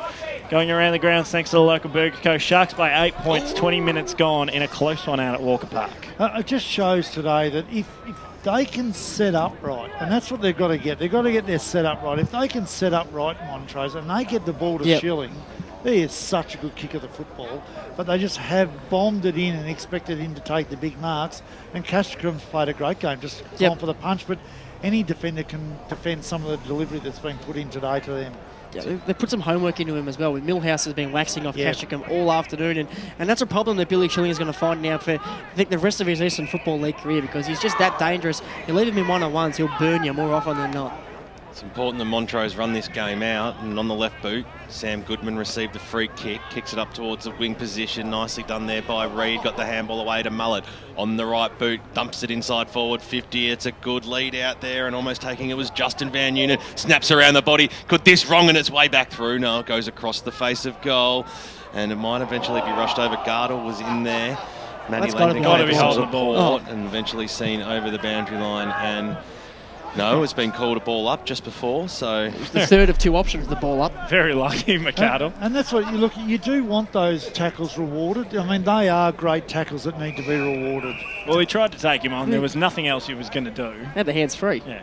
Gary Murphy sees it over for another boundary throw in. So we do get behind our Eastern Football League umpires, Davo. They do a fantastic job. Pyth brings it back in. Wilcox got a second knock on it then. Barden came crashing his way through, as was Bell. Picked up again there by Wilcox. Beninga's got him nicely wrapped up and will have a bounce. 35 metres out from goal. Grant Campbell, some stats that matter thanks to Choose Tap. Inside 50s, 9-5 this quarter. Clearance is 6-3 in favour of Montrose. Bell put his head over the football and... Davo's got to watch what he says about the umpires just in case he gets a job next year. That won't make any difference. Clearing kick for Montrose into the middle of the ground. Bird will be the first player to meet it there for Vermont, but a bit of a wrong and bounce worked out there well for Rickard. He got the handball across to Johnson, then back to Rickard, then squeezed to kick up to half forward where Billy Schilling, who's moved up the ground a bit in this quarter and is getting himself into this game, but all a little bit too late. Dylan Rickard, I should say. Short passes on. It was an absolute shocker. It was chopped off there by Barton. Going in after it again was Goodman of the Sam variety, and will have a bounce 50 metres out from goal. But see, that's where Schilling got it, and he didn't work hard enough then. He gave it up, didn't work hard enough to get into the space down the ground, and he would have got another repeat kick then. Spot on as Haining got a big knockout that time. Picked up nicely by Reid. A little handball out to Pareto, who was a bit fumbly there in the contest. Mullet goes in. Couldn't pick it up, but Bird did. Got the little handball across to Barry Murphy. One way when the other. Oh, he was clever. How can a big man be by himself so often as Taylor goes inside forward 50. The kick needed to bounce favourably for Froud, but Lee Scott was there to mop up for Montrose, but his kick was disappointing into the middle of the ground. So once again, it'll be Johnson. Got himself out of trouble. Chadwick's handball out wide. Spotted up Bird. On the right boot, Bird goes up to the half-forward line where Froud comes out and takes the mark. 55 metres out. We know he can certainly kick the football a long way. I'm not sure what the breeze is like, but he actually could kick this. Yeah, certainly when he's within range, he likes to have a ping, that's for sure. So Ash Froud kicked 2 goals this afternoon. Kick from 55. They've done that a lot today. They've just kicked it into the hot spot. It didn't come off this time. Sam Goodman's there to mop up. Little handball away, and now Montrose squeezed the kick out of the danger zone, straight down the throat of the skipper, Ryan Mullet, who wants to get amongst the goals. Can he kick a skipper's goal? Has it got the legs right to the line? And eventually knocked away. No, it's still in play. So Montrose from the back pocket. Short passes on. Causes in position A. Takes it on the half back line. And now they'll be able to move it down the members' wing. More updates around the grounds, thanks to the local burger company, Dyson Baker. Nothing coming in. I'm trying to work with Ray Baird to try and get an update.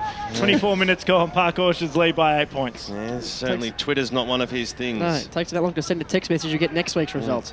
Doesn't use Twitter. He's just a twit as it comes over the top there to Lehman. Handball out wide to Reid on the right boot.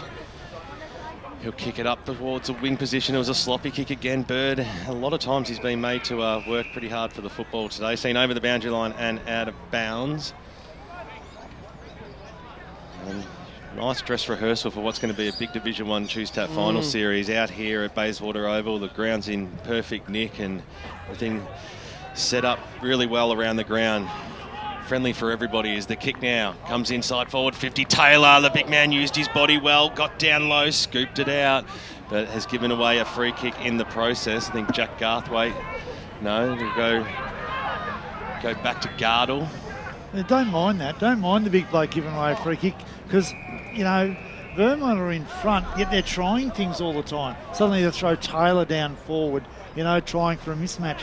Montrose haven't done any of that today. They haven't done anything to really change it up and try something a bit different. Taylor. Oh, straight over the top there to Barden. Chris Barden, straight over the goal umpire's head. Fantastic bit of play there. He gets amongst the goal kickers as well and earns himself a rest to boot. So Vermont on the Bendigo Bank scoreboard, almost into time on here in this final term, are leading it 16 goals, 6, 102. It is a 39-point lead, 9-9-63 Montrose. I just like the way they're working right to the final siren, Vermont. That was a classic set play, but they are just working really hard the entire way through, which is great to see. Free kick will be paid out of the middle. It'll go the way of Andrew Haining for Montrose. Too many in the centre of the ground. Kick out wide. Almost a nice mark taken there by Dylan Rickard. Ball spills out to the bottom of the pack. Chance for Vermont to clean up if they're not clean with disposal. Mullet gets it away, finds Millhouse. Millhouse up the line. And he's turned it over. He kicked it straight to Dean Stephen, who kicks it to Causa. Liked his game in spurts this afternoon. He's found a bit of it. Kicks it inside forward 50. Finally find the marking option. It's Dylan Rickard. The Rickard boys 40 metres out from goal. Their second half has been quite good for Montrose, both of them, Sam and Dylan, just working hard in and around, more so the forward line than through the middle or the back line. But they're two for Montrose that have played out this game well. Yeah, they've both been hard workers, I suppose, the best way you can put it. And let's hope they can finish it off with a good result. Dylan Rickard comes in for the 10th on the board for the Demons. Sends it on its way, looks good off the boot, he's happy with it, and that's the 10th goal for Montrose, and they move on to 10-9-69. Vermont 16-6, 102. Ticked into time on fourth term here at Bayswater Oval. It's pretty much a procession now, and we're looking forward ahead to a second semi-final berth with Norwood and Vermont next week. One thing we're not seeing, Davo, is both, either of these sides switch the play a lot. I mean, we saw Vermont just across here before. They had the option to come back out wide to Dean Millhouse and bring out on the broadcast wing, but they opted to go back straight down the line, and we've seen that for most of the afternoon. I think Vermont are trying to keep a few aces up their sleeve for a showdown with Norwood next week. Yeah, because they'll have to move the ball a lot better when they're playing against Norwood than what they have today. So this game is... If you're out of any of the finals venues at the moment, make sure you tweet us through @FootyEFL. It's important. I'd love to know the scores coming through as Deneen picks the ball up. In a series of handballs, Vermont will work themselves across the half-back line here and up towards the half-forward line they go towards the Wilcox direction, but the kick fell short. Garthwaite in the right spot. Calls are calling for it. In the middle of the ground, the kick goes. Mullet was the flyer over the back, got the knock on Reed and Beninga. Beninga wins out in this contest. Handball backwards. That's okay to Stephen, who links up okay there with McCardle. Well, they've mucked it up again here. Mullet got the handball back. Barry Murphy on the right boot. Goes inside forward 50. They wanted Justin Van Noonen, but Gardle was in position A that time and might have almost been called to play on, but the umpire said he's okay, so he'll go back over the mark now. 22 minutes gone. 33-point lead. Haining was front and centre, so he received the handball, and then his handball went towards Lindgren, who gave a little don't argue and turned himself into a bit of trouble. We've got the handball out wide. That was good play. Montrose now going towards the Rickard direction. He was a big flyer. He went in hard. The bodies crashed there with Dean Millhouse also, and the umpires paid a free kick against to Rickard, which I find a little bit stiff there. I thought it was a great contest where all players had their eye on the ball. I think he got the mark. Yeah, he's paid the mark. Yeah, It's because he marked it. Yeah, well, I'm not convinced. I'm not convinced it was a mark. 'Cause I had a pretty close eye on that one. It didn't really look like one, but you attack the footy in the air. I suppose you make your own luck, don't you? You just went a bullet gate at that. Thanks to the local Burger Coast 7-point game. Park Orchards lead Warrandyte. 30 minutes gone, final turn. And obviously Dean Millhouse not completely agreeing with the umpire that was a mark, Soupy, and a little bit of back chat has sent him all the way to the goal square. So a certain goal to Dylan Rickard to come in. Just an update on that score at Walker Park. There's also a stretcher, so it'll be a pretty long out final term. Rickard from point blank range over the goal umpire's head for his second goal in a matter of minutes. So margin reduced back to 27 points now on the Bendigo Bank scoreboard. 23 minutes gone. So a few consolation prizes coming in late. The yellow card. Millhouse is really filthy about that last decision, and further back chat has cost him a spot on the pine. Is that another free kick? Yeah. Oh, it won't be in front of goal. Surely it'll be back in the middle of the ground. No, I think it's in front of goal. It's a free kick about 30 metres out where the infringement took place by the looks of it. Yeah. So Petrarca, I think it might be his free kick, in fact. So looks like he's the one that's not done with yet. A couple of goals very late, he said. Oh, surely not. Margin could be reduced back to 21 points here as Petrarca on the right boot. And that's how you kick 2 goals in 2 seconds. So Montrose on the Bendigo Bank scoreboard, 24 minutes gone now. So things are just getting a little bit interesting. 21 points the difference, and certainly hasn't felt like a game that's been this close all afternoon by any means. No, Dyson just said maybe they alluded to the fact that maybe they were a chance. I had to look at the scoreboard and just double check what it was. At 21 points, wow, I didn't expect to see that. Well, I think they kicked the last 4, so there's certainly won the last term.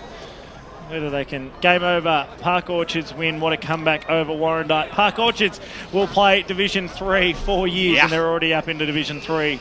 More importantly, they'll take on Sylvan in the Division 4 Choose Tap Grand Final next Saturday afternoon, which will, of course, be our radio game, So, Ben Warren Smith. Warrandyte have gone out in straight sets. Warrandyte have gone out in straight sets. And I 10 goals to 3 after half-time. I would like to know a team that has scored 1 point for a first half in a final that can come out and win that final. Amazing. That's actually a very good point.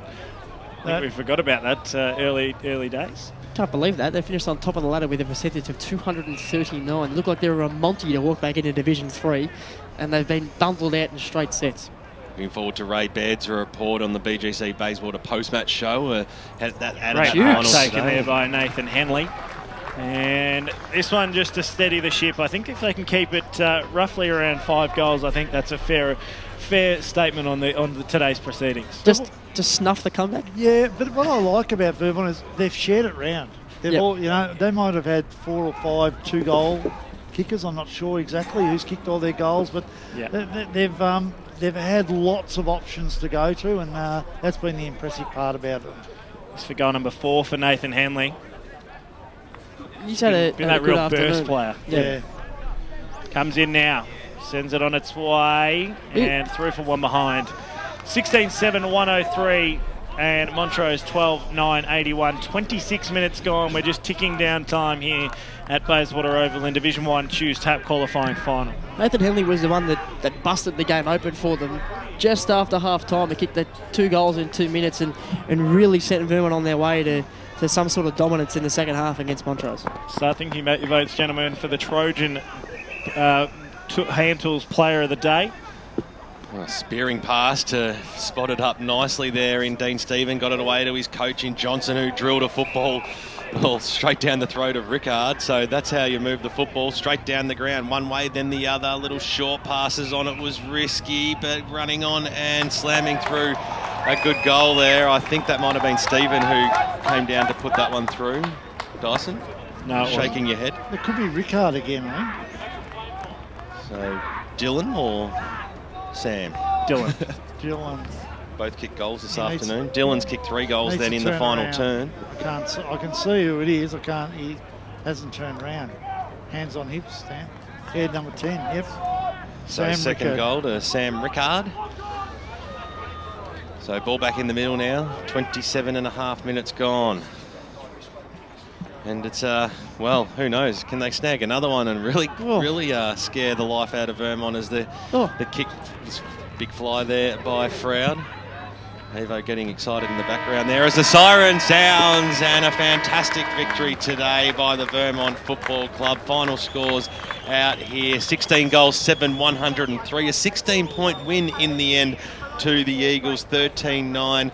87, the Montrose Football Club. Major goal kickers on the ground, Justin Van Noonen with 4, 3 each to Nathan Henley and Lachlan Johns with 2 goals to Ash Froud and Bernie Deneen. And the major goal kickers for Montrose, it was 2 goals to David Bell and big Billy Schilling and Brett Johnson. More importantly, there's a player down on the field.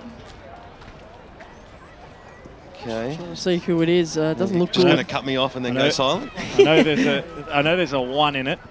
It doesn't look too serious, Could be boys, any from one here. of about 5 players, I think. He's up and about now. There's a bit of a non-event, I think.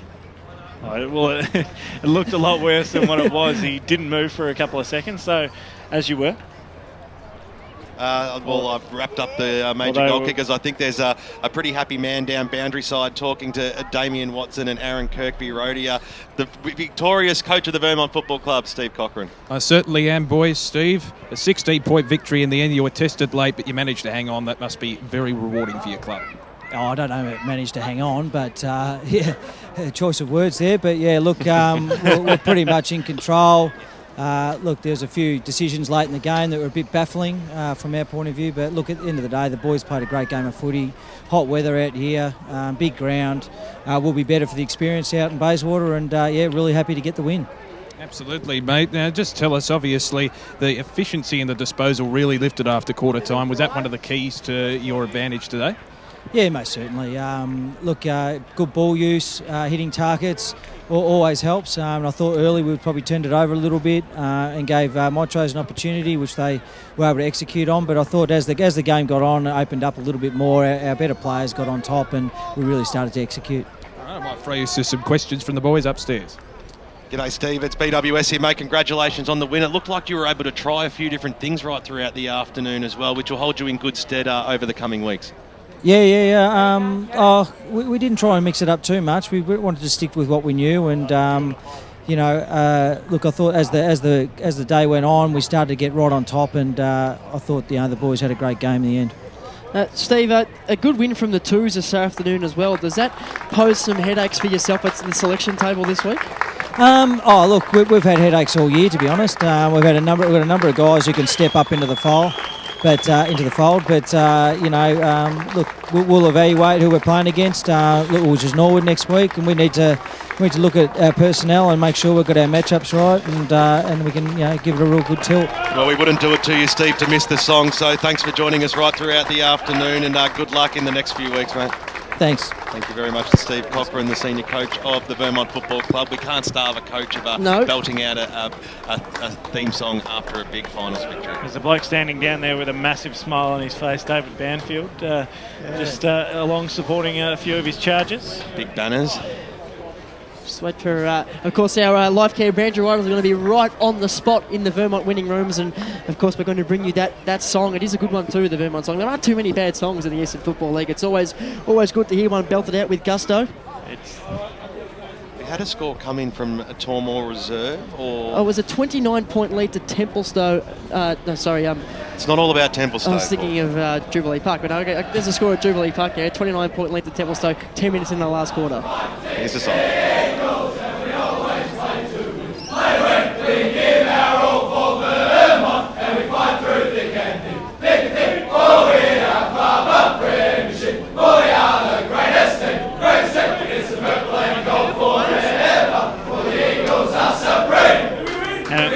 How many times have we heard that as we just turned the boundary rider's mic right down on that one? Fantastic you never let for me them. hear that. I don't know what they're singing. Fantastic for them too. I reckon that's time after time after time after time that they get to sing that song in the Bayswater rooms, and they get used to it each and every time. Time After Time's a good song. They'll be pretty confident coming out here next week. They've got a date with Destiny in a second semi-final berth against the Norwood Football Club. Montrose will have to wait to see their fate. They'll come up against the winner of tomorrow's elimination final between Blackburn and Baldwin. You reckon they'd feel pretty confident after today's effort, the Demons, this afternoon, David? Look, they can take a lot out of that. I mean, they could have been absolutely blown away, and they've continued just... I mean, that's their trademark. There wasn't one quarter where they got dominated. They just continually worked the same way the whole quarter. The problem was that there were too many times in quarters where they just had 5 minutes of poor football where Vermont kicked 2 or 3 quick ones. And they do that repeatedly, and Montrose would just grind and grind and grind.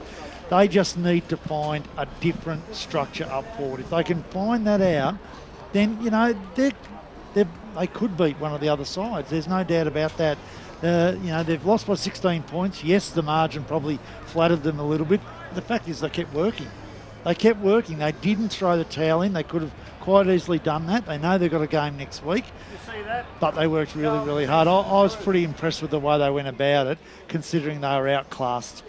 North Ringwood have thrown down the gauntlet out at Toolmore Reserve. 17-15, 117 have said, come chase us, boys, because we've played ourselves into a grand final, defeating Croydon 7-8-50.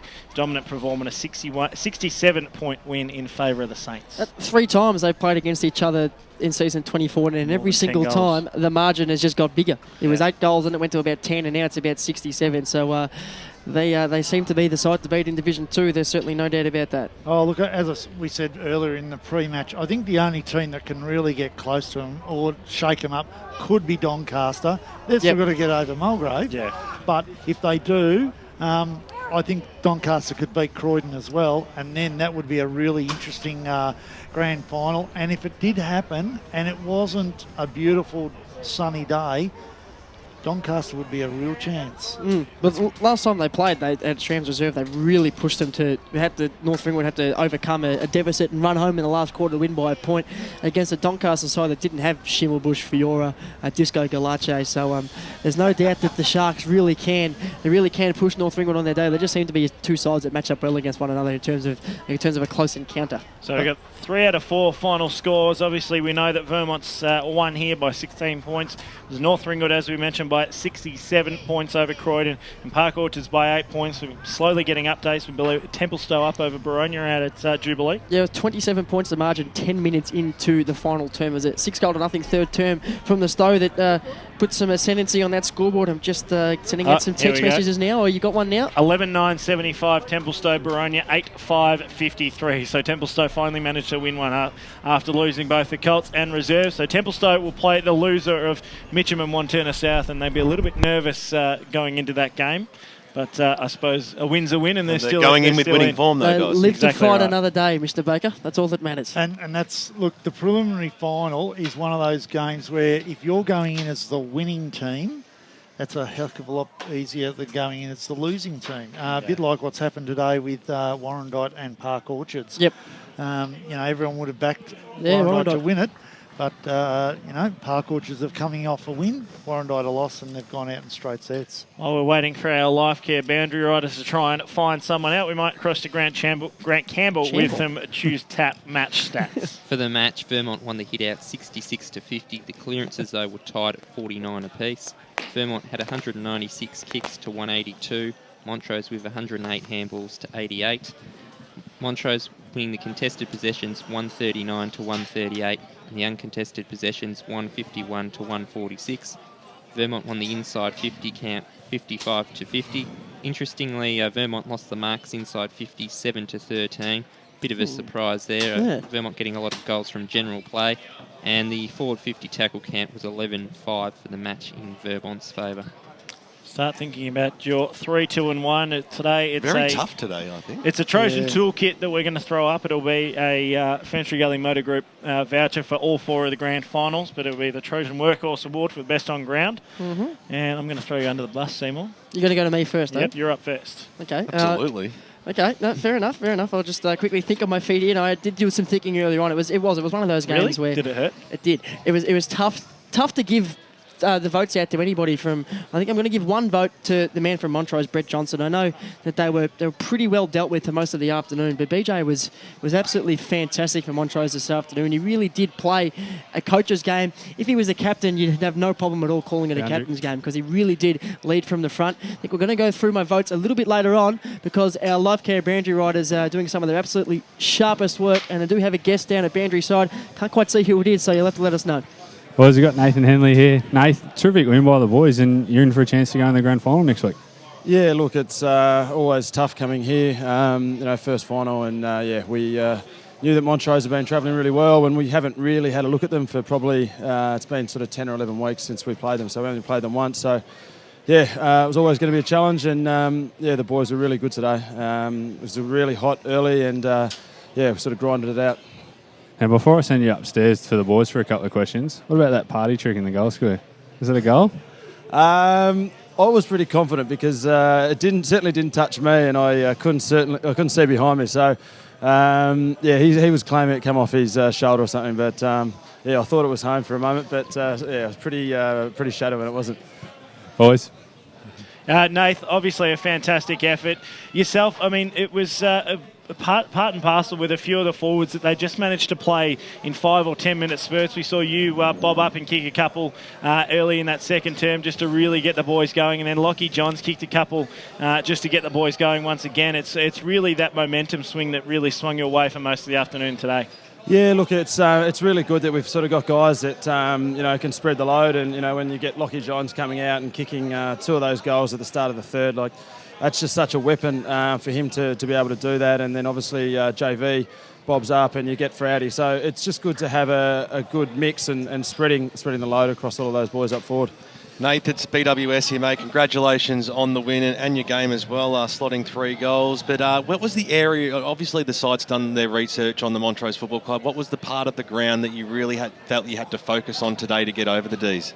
Yeah, look, they rebound really well, so they push a lot of numbers back, and then they really rebound out of their back line. So we had to be aware of that. We probably got caught a little bit flat-footed in that first quarter, sort of late in that first quarter, where they just really rebound out of that area. So we sort of tried to lock on in that second quarter and just sort of make it one-on-one all over the field. And I think we sort of slowly started to get some ascendancy back when we did that.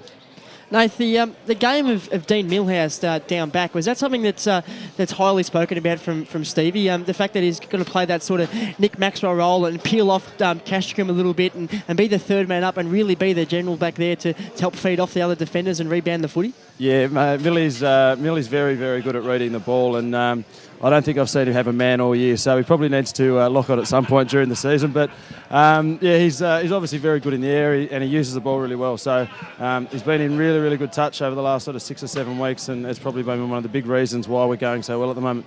Oh, Nate, thanks very much for joining us, mate. Congratulations on the win and your game this afternoon. There's a bit of a recovery going on, and I'm sure it's probably your favourite part of the day. So I'm happy to miss it, boys. So keep going. No, unfortunately, mate, we're going to let you get straight to it. Okay, thanks, boys. That Nathan Henley there, who played a fantastic game for Vermont this afternoon, kicked 3 goals, including 2 in the space of about 2 or 3 minutes in the second quarter, which sent the Eagles on their way to a 19-point lead at half-time, BWS. Yes, certainly. We started with 1 vote from your good self, Paul, and I suppose there's the 2 and 3 coming. Yes, I'm going to give my 2 votes to the fullback from Vermont, Jacob Castricum. He didn't just blanket Billy Schilling. I mean, obviously that's a big part of going to beat Montrose in a game of football, but he was awesome when the ball hit the ground as well, and he rebounded the footy and he set some things up, and he really did feed off his other defenders. So I just thought he was the rock of Gibraltar back there for Vermont today, and he really did stem the flow for a lot of Montrose inside 50s. And my best on ground, it was tough. There was a lot of midfielders that came through. I think that man we just spoke to, Nathan Henley, very stiff not to get in the votes. Cole Emley, the man with the ponytail, was fantastic, but I gave 3 votes to Lockie Johns. The young gun of the Vermont Football Club, the 21-year-old. He is a bona fide, genuine EFL Division 1 superstar. And those first 2 goals he kicked to start off the third term, well, they were poetry in motion, my friends. Davo, how did you see your 3, 2 and 1 this afternoon? Well, I don't know if someone had a look at my votes, but Brett Johnson, 1 vote, thought he was fantastic. And if they had if they'd won the game, would have got 3, I reckon. That's probably the way I looked at it. But they didn't win the game. He needed extra help. But, gee, it was classy the way everything that he did. 2 votes I gave to Jacob Castricum. Thought he did a fantastic job on Schilling, but he also did a really good job of rebounding the football. And I gave 3 votes to Lockie Johns as well because he broke the game open when it needed to be broken open. His kicking was exquisite, and he did a lot of hard work around the ground as well. So, yes, he was the X factor that stood up and won him a game of football. Dyson, how did you see your 3, 2 and 1 this afternoon? Looks like it's not going to make a difference. I went 1 vote. Dean Millhouse, I thought he was fantastic. Just gave him enough run off half-back to really generate a bit of push going forward. I gave 2 votes to the man we just spoke to before. Goals at crucial times of that game when they needed a goal at certain points of the game. Obviously, those 2 goals at the start of the second term really made the difference, but he just seemed to bob up, particularly when he decided to go outside forward 50 and just search for his own ball. And I gave 3 votes to Lockie Johns. I thought he was fantastic and just all class this afternoon in disposal and work rate. Yes, well, it's as you said, it won't really make much difference, but unfortunately I didn't squeeze Lockie Johns into my votes. Were you watching the same game as us, Benjamin? Scoffed at me when he saw my votes. It must have been that mark that he missed. 1 vote today goes to Dean Millhouse. I thought he was fantastic down back. Boundary. We've all gone through that, but then more importantly, let's cross back down boundary side. Thanks to Lifecare, Aaron Kirkby-Rodier. Boys, we've got Lockie Johns here. Lockie, terrific win today for the club. Go on next week. Give yourself a chance to play in the grand final. The boys played well. They got away from it in the second half. Yeah, look, obviously it was what we set out to do when we came here today. We know we're sort of trying to look at the bigger picture as well, so we're not taking it 1 week at a time. And the boys we came out to play today. They were the only side that we hadn't beaten during the year, so we had a bit of a goal to try and knock them off and came out hard and followed through in the second half this time. Boys?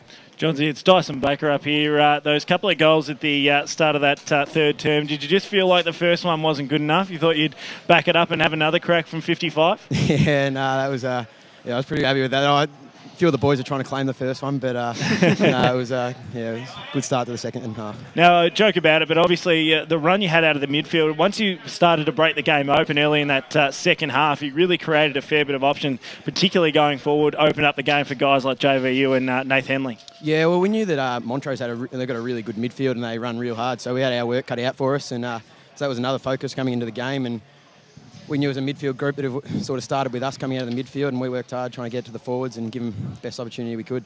Yeah, slow start to the season, Lockie, for the whole senior side, and obviously the last 3 months have just been absolutely fantastic. What do you put down the change to? Was it not living up to the expectations early on in the year, or did something really backflip?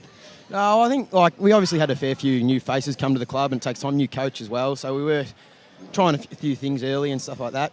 But the boys are really clicked, and it was testament to the boys and the coaching staff really clicking together, and we were wrapped with how we finished off the year. And still got plenty to do. Obviously, there's a massive job at hand the next 3 weeks. There's absolutely no chance you're doing a pre-season with the Heatherdale Cricket Club?